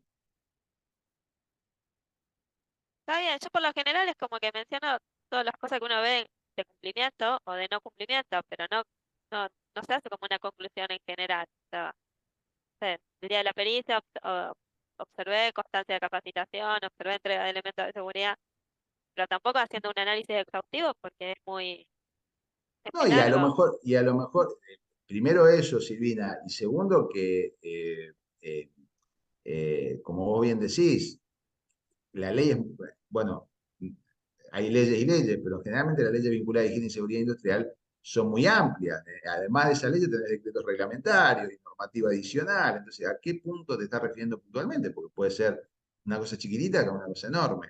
Motivo por el cual entiendo que está bien que vos contestes sobre los aspectos más generales o más amplios posibles. Es una posibilidad. La otra, tranquilamente, te vuelvo a repetir, es que vos le pidas a las partes, o a la parte que propuso el punto de pericia, que te aclare puntualmente a qué aspectos de la ley se está refiriendo, o qué aspectos puntuales se está refiriendo, porque a veces también es una cuestión de comodidad intelectual de parte del abogado. Dice, bueno, me diga, de acuerdo, bueno, está bien, pero a ver, concretamente, ¿qué es lo que necesitas vos para esto? ¿No? Esto se vincula también un poco con el tema que les comentaba en nuestro encuentro anterior, de que muchas veces los abogados somos bastante cómodos y medio como que eh, hacemos los puntos de pericia medio que la marchanta y sabemos de todo un poquito y entonces hacemos los puntos de pericia. A veces vos te encontrás con preguntas o ustedes se encuentran con preguntas y decís, pero esto, ¿qué me está preguntando este hombre o esta señora? O qué mal que me lo está preguntando, porque está preguntando cosas que no tienen nada que ver con la esencia de la cuestión o con lo que realmente importa de la cuestión. Cosa que seguramente, en el caso tuyo, entiendo que estás en higiene y seguridad industrial, higiene y seguridad del trabajo, digo, si tuviera un asesor en la materia, seguramente haría las preguntas correctas en el sentido correcto y en lo que importa al asunto, y no una generalidad como esta. Pero si querés contestarlo de esa manera está bien, y si querés decirle a la parte, señor, mire, acláreme el punto de pericia y dígame concretamente qué es lo que necesita, también estaría bien, no habría ningún inconveniente en ese. Para pedir esa aclaración hay que pedirla antes de hacer, digamos, antes de fijar la fecha. Exactamente, porque justamente, Perfecto. o es más, o en el mismo acto de fijar la fecha, a lo mejor vos podés fijar la fecha y solicitarle a la parte actora que te aclare en relación al punto tal que puntualmente es lo que precisa, como para que de alguna forma, es más, algunos peritos también me han preguntado, ¿se lo puedo pedir en el momento del acto pericial? Por ejemplo, el día de la pericia, viene con el delegado técnico, che, mira, en el punto tal me preguntaste tal cosa, ¿qué es lo que necesita concretamente de este punto? Y que a lo mejor te lo aclare en ese momento. O sea, se puede hacer en cualquiera de los momentos ulteriores. El problema que tiene pedirlo el día el día de la pericia es que si no te va la parte o no te va el delegado técnico, no va nadie a la pericia, como a veces suele suceder, te quedás sin respuesta en el momento. Entonces lo aconsejable es pedirlo antes. Lo aconsejable es decir, bueno, aclarámelo. Pero nada quita que lo puedas pedir el día de la pericia, en el momento de la pericia. Está bien, gracias. No, por nada. Bueno, ¿alguna otra consulta?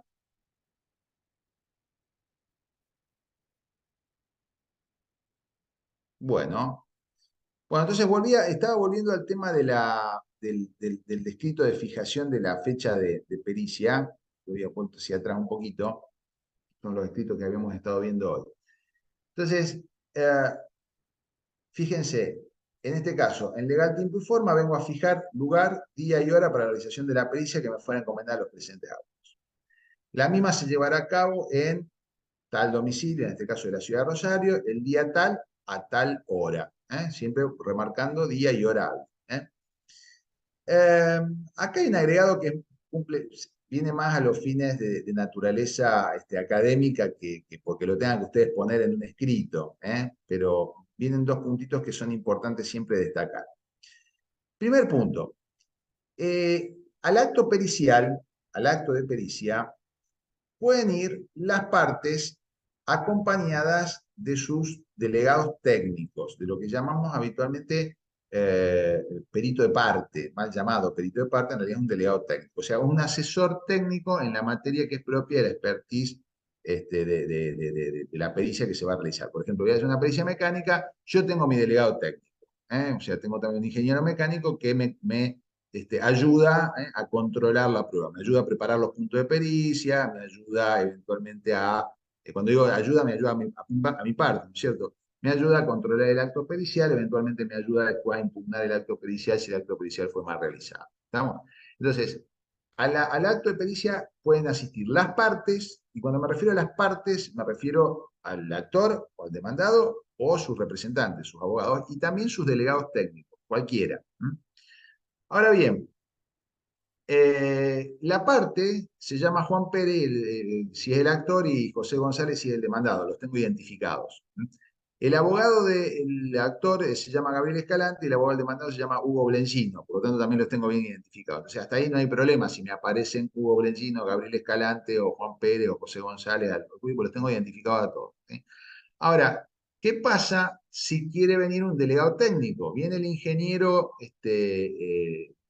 no sé, la ingeniera Susana Escalante, que dice que es delegada técnica del actor en el juicio que lleva adelante el doctor Gabriel Escalante, ¿sí? La debo dejar participar del acto pericial, le debo permitir que se incorpore a la pericia y que eventualmente me realice consultas o aclaraciones o observaciones, etcétera, etcétera, etcétera. Bueno, acá hay que distinguir distintas situaciones. Si el delegado técnico fue designado como tal en el expediente, si fue designado en el expediente, o sea, ustedes cuando leen el expediente, en el ofrecimiento de prueba, se encuentran con que ofrezco los juegos de pericia, designo delegado técnico a la ingeniera Susana Escalante. Bueno, ustedes ya saben que está designada esta persona por la parte correspondiente. No hace falta ninguna designación del tribunal ni nada por el estilo, pero sí tiene que estar indicado por parte del actor o por parte del demandado quién va a ser su delegado técnico. ¿Estamos? Ahora, si esta persona no está indicada de ninguna manera y la parte a la cual dice representar no va al acto pericial con ella, de manera tal que ustedes puedan certificar por voz de la propia interesada o del propio interesado que es su delegado técnico, en ese caso no puede incorporarse a la pericia. Ustedes no lo pueden dejar participar de la pericia porque obviamente esto es una causal, una irregularidad y sería una causal eventualmente de impugnación de la pericia. ¿Se entiende? Entonces, supongamos, hipótesis 1. En la demanda, yo al ofrecer prueba, le ofrezco como delegada técnica para la pericia mecánica a la ingeniera mecánica Susana Escalante. ¿Sí? Bueno, ustedes ya saben que está designada. El día de la pericia aparece Susana Escalante, que dice que va por la parte actora. Ustedes ya saben que ella es la delegada técnica. No hay ningún problema, participa del acto pericial. Hipótesis B. No está mencionada Susana Escalante en el ofrecimiento de prueba de mi parte, pero el día de la pericia aparece el doctor Gabriel Escalante con Susana Escalante, que dice, Gabriel Escalante dice que es su delegada técnica. ¿Debe participar en ese caso la derecha? Sí, puede, porque está la parte representada por su abogado en el acto, que da fe de que efectivamente esa es su delegada técnica. ¿Estamos? Hago esta aclaración porque muchos peritos, en muchos cursos me dicen, yo si no está designado en el expediente no le permito ingresar. No, si no está designado en el expediente y no hay nadie por la parte que dé fe en el momento de la presentación de la pericia que ese delegado es delegado técnico de esa parte, obviamente que no tiene que dejar participar. Ahora, si va el abogado, va la parte, una pericia médica, va el actor acompañado por su delegado y el actor dice, mire, este es el delegado técnico de mi parte, usted no puede hacerse el distraído y decir, no, pero no puede participar, porque no hay ninguna disposición del Código Procesal que diga que tengo que designarlo con anterioridad o que diga que tiene que estar designado en el expediente o cosas por el estilo. Está una filmina, pero para no volver tanto atrás se los leo al artículo. Dice el artículo 193 del Código Procesal. Los litigantes podrán asistir a ella, refieren a la pericia, por sí o por delegados técnicos y hacerle a los peritos las observaciones que creyeran necesarias. ¿Sí? Es decir, que en realidad la única condición que me pone el Código Procesal para que el perito concurra es que no haya duda con respecto a que él está asesorando a una de las partes. Por lo tanto, si ese asesoramiento ya está marcado en la demanda o en la contestación o en algún otro escrito del proceso, ustedes ya lo tienen. Y si aparece la parte o el abogado de la parte a la pericia con un delegado técnico, usted también lo tiene que dejar participar. Ahora, hipótesis 3, aparece Juan Pérez, diciendo, en este caso Susana Escalante, diciendo que ella es la delegada técnica de la parte actora en este juicio y no aparece designada en ningún lado, y el doctor Escalante no aparece por ningún lado, y la parte actora no aparece por ningún lado, pues ustedes no le autorizan la intervención en el acto pericial, o no deben autorizarle la intervención en el acto pericial, porque si no, obviamente pueden llegar a tener algún tipo de inconveniente. Algunos peritos me dicen, no, doctor, pero en realidad como un colega, porque lo conozco, porque hay confianza, porque la otra parte no dice nada, y entonces estamos todos de acuerdo, y cuando yo lo dejo participar, bueno, es un acto de fe. Muchas veces le digo, mire, hay actos jurídicos y hay actos de fe. Esto es un acto de fe. Si nadie dice nada y nadie cuestiona nada, no va a pasar nada. Es decir, si usted después presenta la pericia, permitió que interviniera un delegado técnico X que no, y la otra parte no dice nada y no hay ningún tipo de observación, fenómeno, no pasa nada. Pero sepan que pueden llegar a tener eventualmente un inconveniente. Otros peritos me dicen, no, mire, ¿sabe lo que sucede? A veces viene un delegado técnico, pues si el delegado técnico no está designado en el expediente, yo lo dejo participar, pero no dejo constancia en el acta que labro de que el perito, el delegado técnico intervino para no tener problemas. Bueno, en ese caso, si la otra parte no hace objeción o cosas por el estilo, bueno, no van a tener inconveniente porque formalmente no participó de la pericia, por lo menos no hay constancia de que participó de la pericia, ¿está? Pero no es lo que conviene hacer, ¿estamos? En general, hablo sobre todo en lugares como Rosario o en la ciudad de Santa Fe, que son más grandes, entonces generalmente la gente se conoce menos, por ahí en las localidades más pequeñas, que no están en San Lorenzo, se conocen más en el círculo, la cosa es distinta, o en Cañada de Gómez, o en Casilda, o en Villa Constitución, por ahí la cosa cambia, ¿eh? Pero, digo, en general, traten de tomar ese recaudo. Traten de tomar ese recaudo. Ni un extremo formal, pero tampoco el relajamiento tal de que permitan que cualquiera venga a la pericia o participe del acto pericial. Por eso digo que esta indicación es más bien a los fines académicos que técnicamente sea obligatorio que el perito incluya esto en el escrito, porque en realidad esto ya está en la ley. Esto de que las partes podrán asistir por sí o su delegado ya está en el artículo 193 del Código Procesal. Motivo por el cual, por más que yo no lo ponga acá, esto es perfectamente sabido. El segundo punto, que sí suele generar mucha controversia, es, y después le voy a dedicar un párrafo a qué es lo que puede hacer el delegado técnico en la pericia, o las partes en la pericia. Pero no me quiero olvidar de hacer una mención respecto a esta cuestión que voy a mencionar ahora. El otro punto, que es al que refiere el último párrafo del escrito, solicito se haga saber que la pericia no se llevará a cabo si no consta en auto la notificación a ambas partes respecto a la realización de la misma, es de vital importancia. Es de vital importancia. ¿Por qué? Cuando ustedes fijen día, hora y lugar de pericia, ustedes fijen para la pericia el día tal, en tal lugar, a tal hora, el juzgado va a emitir un decreto donde va a decir por fijado día, hora y lugar de pericia, hágase saber o notifíquese a las partes. ¿Sí? Es decir, esa respuesta que le da el tribunal a su pedido significa, bueno, acepto el día, hora y lugar que usted fijó, notifíquese a las partes, o sea, que las partes se anoticien de lo que usted acaba de fijar. Las partes tienen que estar notificadas del acto pericial. O sea, si no están notificadas del acto pericial, no pueden concurrir al acto pericial. Si no concurren al acto pericial, no pueden hacer control de la prueba. Y si no hacen control de la prueba, esa prueba puede eventualmente ser nula.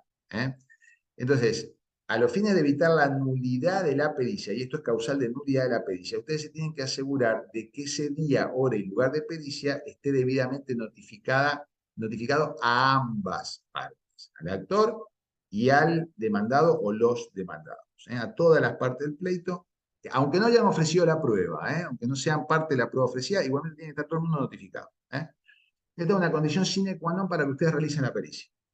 Sin esa notificación, la pericia no se puede realizar. ¿Sí? La verdad es que antes esto era un verdadero drama.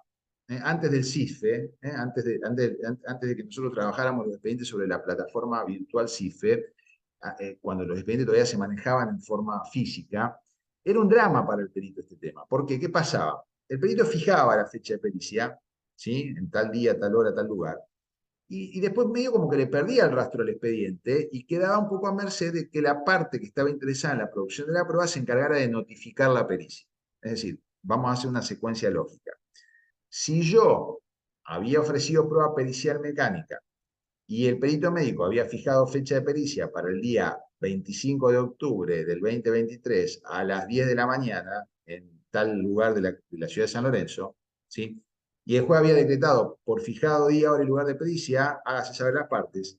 Como yo, actor, soy el interesado en la producción de esa prueba, yo me tenía que ocupar de mandarle la cédula al demandado o a los demandados para asegurarme que esa prueba se pudiera hacer válidamente. Entonces yo me ocupaba de hacer las notificaciones, ¿sí? Claro, las cédulas cuando eran en formato papel, las diligenciaba el abogado, las mandaba al abogado y después las guardaba en su carpeta, no las incorporaba al expediente, porque si las incorporaba al expediente solía pasar de que en el expediente se perdían, se rompían, se desaparecían misteriosamente, etcétera, etcétera. Entonces, en general, los abogados eran muy celosos y agarraban y guardaban la cédula en una carpeta. Con lo cual, el perito nunca se enteraba en el expediente si efectivamente la pericia estaba notificada o no. Tenía que confiar en que el abogado lo hubiera notificado, que le mandara copia de la cédula.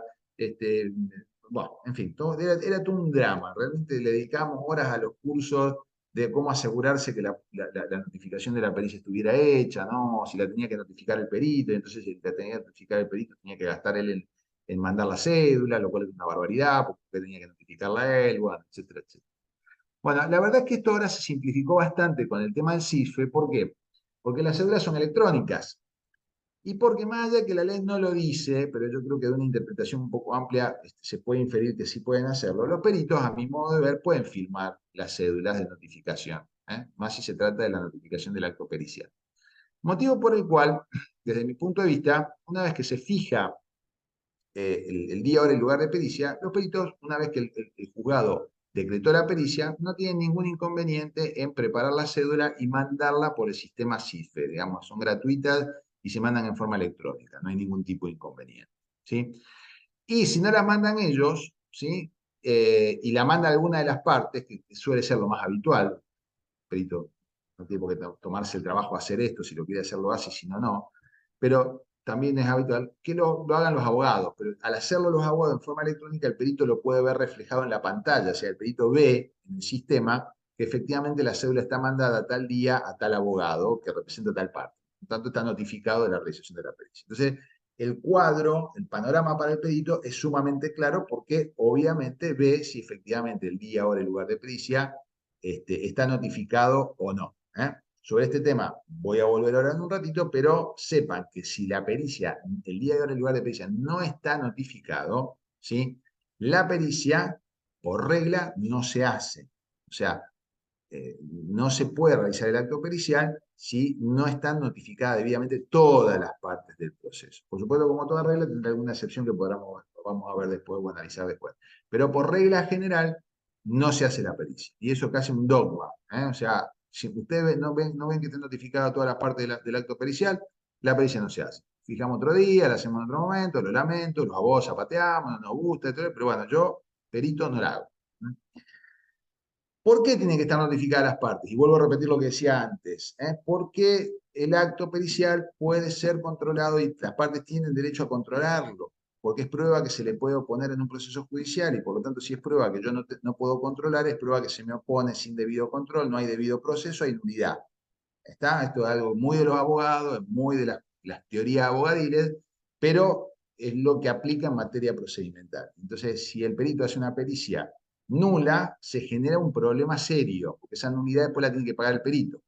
Ergo, por regla general, si la pericia no está notificada, la fecha de pericia no está notificada, la pericia no se realiza. ¿Y cómo verifico que esa pericia esté notificada? Porque me meto en el CIFE y veo si efectivamente los abogados notificaron la pericia. ¿Sí? O si yo me ocupé de notificar la pericia, mejor que mejor, porque yo lo tengo en mi carpeta y lo puedo verificar yo directamente. ¿Sí? Voy a volver sobre esta cuestión, pero quería remarcar este punto en relación a esta cuestión. ¿Sí? Bueno, vuelvo sobre el tema de que las partes pueden asistir a la pericia y la pregunta sería, bueno, ¿qué pueden hacer en la pericia las partes o eventualmente los delegados técnicos? En general debo decirles que el acto de realización de la pericia generalmente, en la mayor parte de los casos, a veces tiene una cuestión más formal, de cumplir con la formalidad esta, un poco, para el caso de los peritos mecánicos, pero en muchos casos es el momento en que el perito se empapa de circunstancias que son necesarias para la evaluación de la pericia. O sea que este tema de la fijación del día y hora de la pericia, de acuerdo a las circunstancias del caso, tiene más o menos importancia para el acto pericial. Pero, ¿hasta dónde pueden participar las partes en el acto pericial? O sea, ¿qué es lo que pueden hacer las partes en la pericia? En el acto pericial. Las partes me pueden hacer un perito, a mí, que yo soy el perito oficial, me pueden hacer todas las observaciones que estimen pertinentes. Me pueden decir, bueno, mira, che, ten en cuenta tal cosa, mirá esto, tal otra, fíjate que esto, tal otra. En los médicos, no, pero además medirle esto, medirle tal otra cosa, o analizar tal estudio, pero también analizarlo. O sea, yo puedo hacerle sugerencias al perito, observaciones al perito, recomendaciones al perito, pero no le puedo hacer la pericia al perito, ni le puedo indicar al perito cómo tiene que hacer la pericia, ni lo puedo mandonear al perito con respecto a qué es lo que tiene que hacer o no tiene que hacer en una pericia, ni le puedo estar dando instrucciones de cómo se hace o cómo se deja de hacer la cosa. O sea, yo como delegado técnico puedo hacer las observaciones, pero el que decide cómo se hace la pericia, qué va a considerar, qué no va a considerar, qué va a tener en cuenta, qué no va a tener en cuenta, en definitiva es el perito. En consecuencia, esto es como los jueces. O sea, los jueces escuchan a todo el mundo, pero después deciden lo que ellos consideran que tienen que decidir. En las audiencias nos escuchan a todos, nosotros decimos todos nuestros argumentos, exponemos todo lo que tengamos que exponer, pero después deciden conforme su idea de saber y entender. Acá sucede lo mismo. Entonces, sepan que el que tiene la sartén por el mango, hablando en criollo, es el perito. En consecuencia, se van a encontrar muchas veces con que, esto va con todo respeto, pero lo he visto y entonces puedo decirlo. Se van a encontrar a veces con delegados técnicos que, como buen delegado técnico, el delegado técnico va a defender los intereses de la parte que asiste. Yo siempre digo, el delegado técnico es como el abogado experto en la materia técnica a la cual va a asistir. El perito, el delegado técnico mecánico es el abogado en la materia de la pericia mecánica, ¿cierto? Entonces, el delegado técnico tiene el deber de asistir a la parte a la cual apoya y eventualmente a tratar de sacarle el mayor jugo posible a la posición de su parte. Es decir, el delegado técnico, a diferencia del perito oficial, no está obligado a seguir pautas de fehaciencia y veracidad y dictaminar conforme su leal saber y entender como lo tiene el perito oficial. Quizás en un ejemplo se me entienda mejor.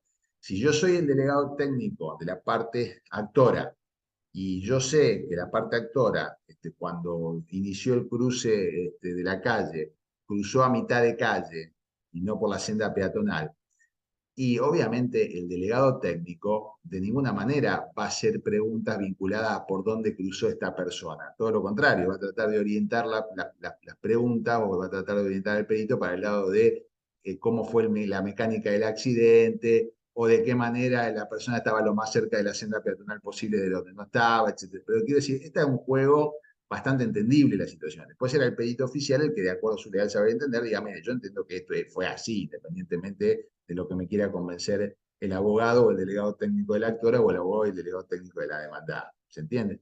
Entonces, generalmente el perito el delegado técnico, perdón, trata de tirar agua para su molino.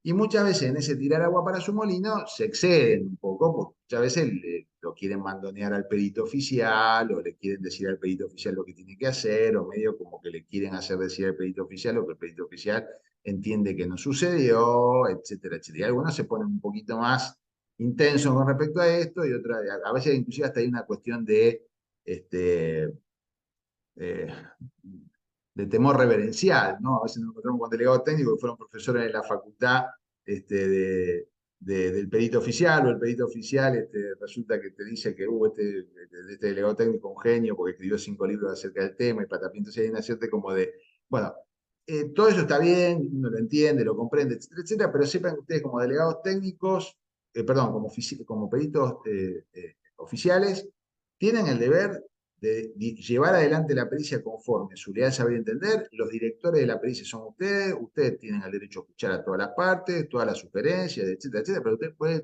ustedes hacen la pericia conforme su leal saber y entender les indica. ¿Tá? No tienen por qué dejarse someter por ningún tipo de presión, ni tampoco por ningún tipo de consideración, por más autorizada que sea la palabra del delegado técnico, más allá de que obviamente muchas veces en algunos casos hay que escuchar también lo que dicen aparte, porque a veces aportan sobre elementos que son necesarios para la causa. ¿Está? Entonces, en ese punto, trato de decirles cuáles son los límites de las cuestiones que a veces no son fáciles de poder marcar. En un acto pericial es un poco difícil saber hasta dónde puede llegar el delegado técnico y hasta dónde no puede llegar el delegado técnico. A veces se me presentan muchos problemas con el tema por ejemplo, de los psicólogos, los peritos psicólogos, ¿no? O sea, el delegado técnico, ¿hasta dónde puede intervenir en la entrevista con el peritado? ¿Puede intervenir en la entrevista? ¿No puede intervenir en la entrevista?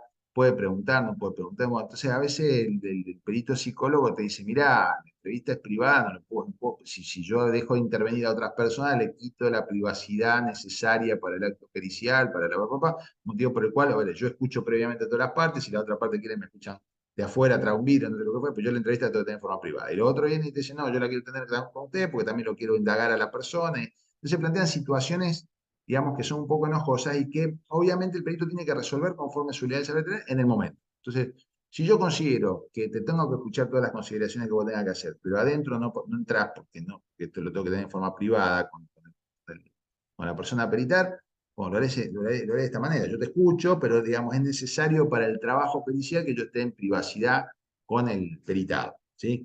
Hay otros casos en los que no. Pensemos el caso de un ingeniero o un perito arquitecto que tiene que ir a ver una casa. Bueno, la casa la vemos y nadie se va a enojar por mirar la rajadura más. Entonces, digamos, bueno, vamos a ver la casa, vamos a ver dónde está la rajadura tal, vamos a ver dónde está mal construido esto, dónde está mal construido lo otro, que puede haber. Entonces, en ese caso, obviamente, la participación y la forma de interactuar es totalmente distinta.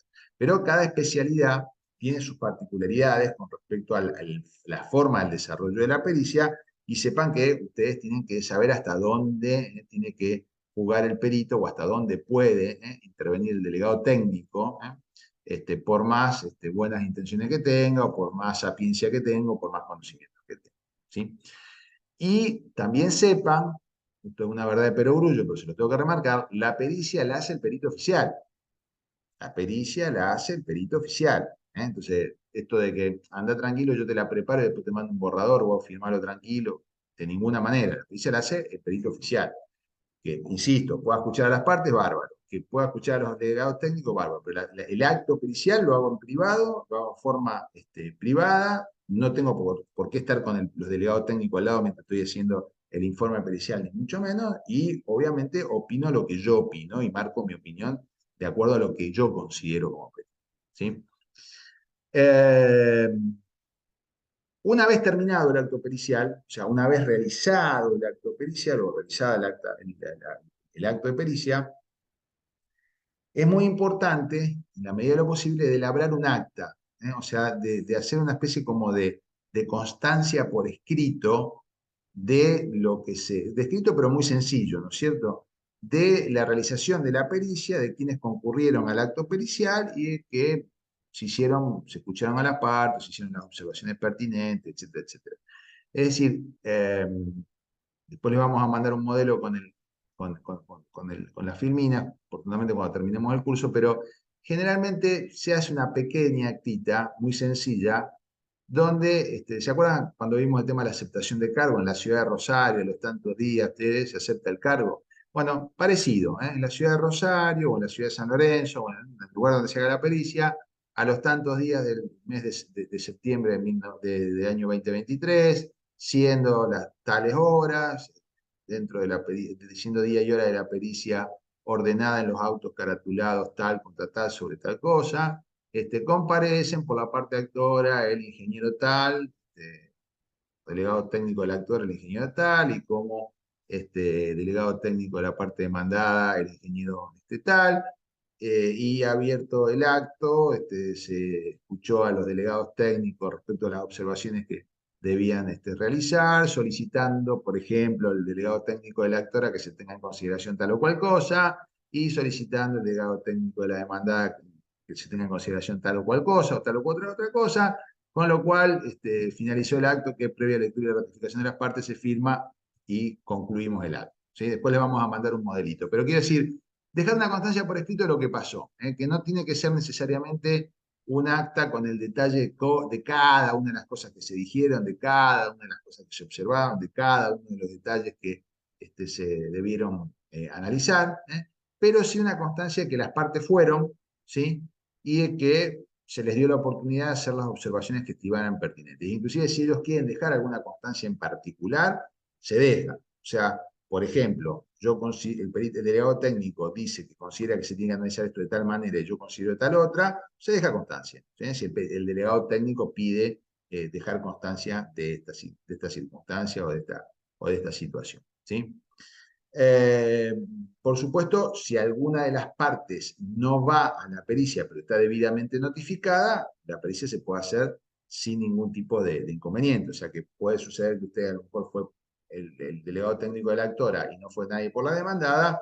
En esta acta se pondrá, bueno, abierto el acto, comparecen el ingeniero fulano de tal por la parte como delegado técnico de la parte actora y por la parte demandada no comparece ninguna persona, ni ningún delegado técnico, habiendo transcurrido en exceso el plazo de tolerancia de uso. O sea, en general uno espera 5 o 10 minutitos antes de iniciar la pericia para los que van llegando tarde. Entonces, puede pasar que el delegado técnico se demore un poquito y entonces uno no se apresura. Pero bueno, transcurrido 10, 15 minutos, si no comparece nadie, hacemos la pericia y se cierra el acto dejando constancia de que nadie compareció por alguna de las partes, pero previamente, y ahora vamos sobre este punto y vamos cerrando un poco el encuentro de hoy, siempre verificando previamente que está notificado.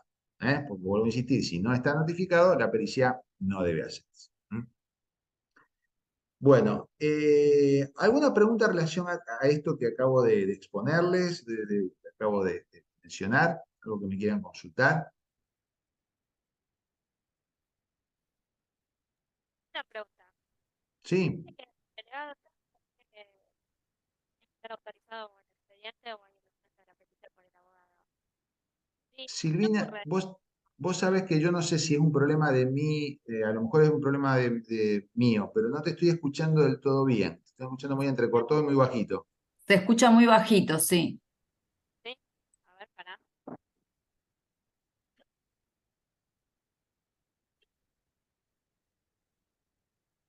¿Me escuchan? Ahora sí, ahora sí. Bueno, sí, con el tema del delegado técnico, que tenía que estar o en el expediente o el día de la pericia junto con el abogado, digamos. Ujú. Si no pasa esto, digamos, yo voy a una pericia y aparece alguien de la RT, que sería la demandada, Sí. un delegado técnico. Ahora no recuerdo si estaba en el expediente como delegado técnico o no. Ujú. ¿Puede participar o no? No, si no está designado como delegado técnico en el expediente, ni vos tenés ninguna constancia fehaciente de que sea el delegado técnico de la parte, no puede participar. No puede participar, No porque puede puede participar. pasar, claro, vuelvo a lo que te decía antes, es un acto de fe. Si vos lo dejás participar y nadie dice nada, todo bien, pero si vos lo dejás participar y viene la otra parte, la parte actora, y viene y dice, mire, usted permitió la intervención en la pericia de una persona que no estaba designada como delegado técnico de nadie, con lo cual usted autorizó que le hicieran observaciones y pedido una persona que no tiene nada que ver con el expediente, y te podés comer una impugnación.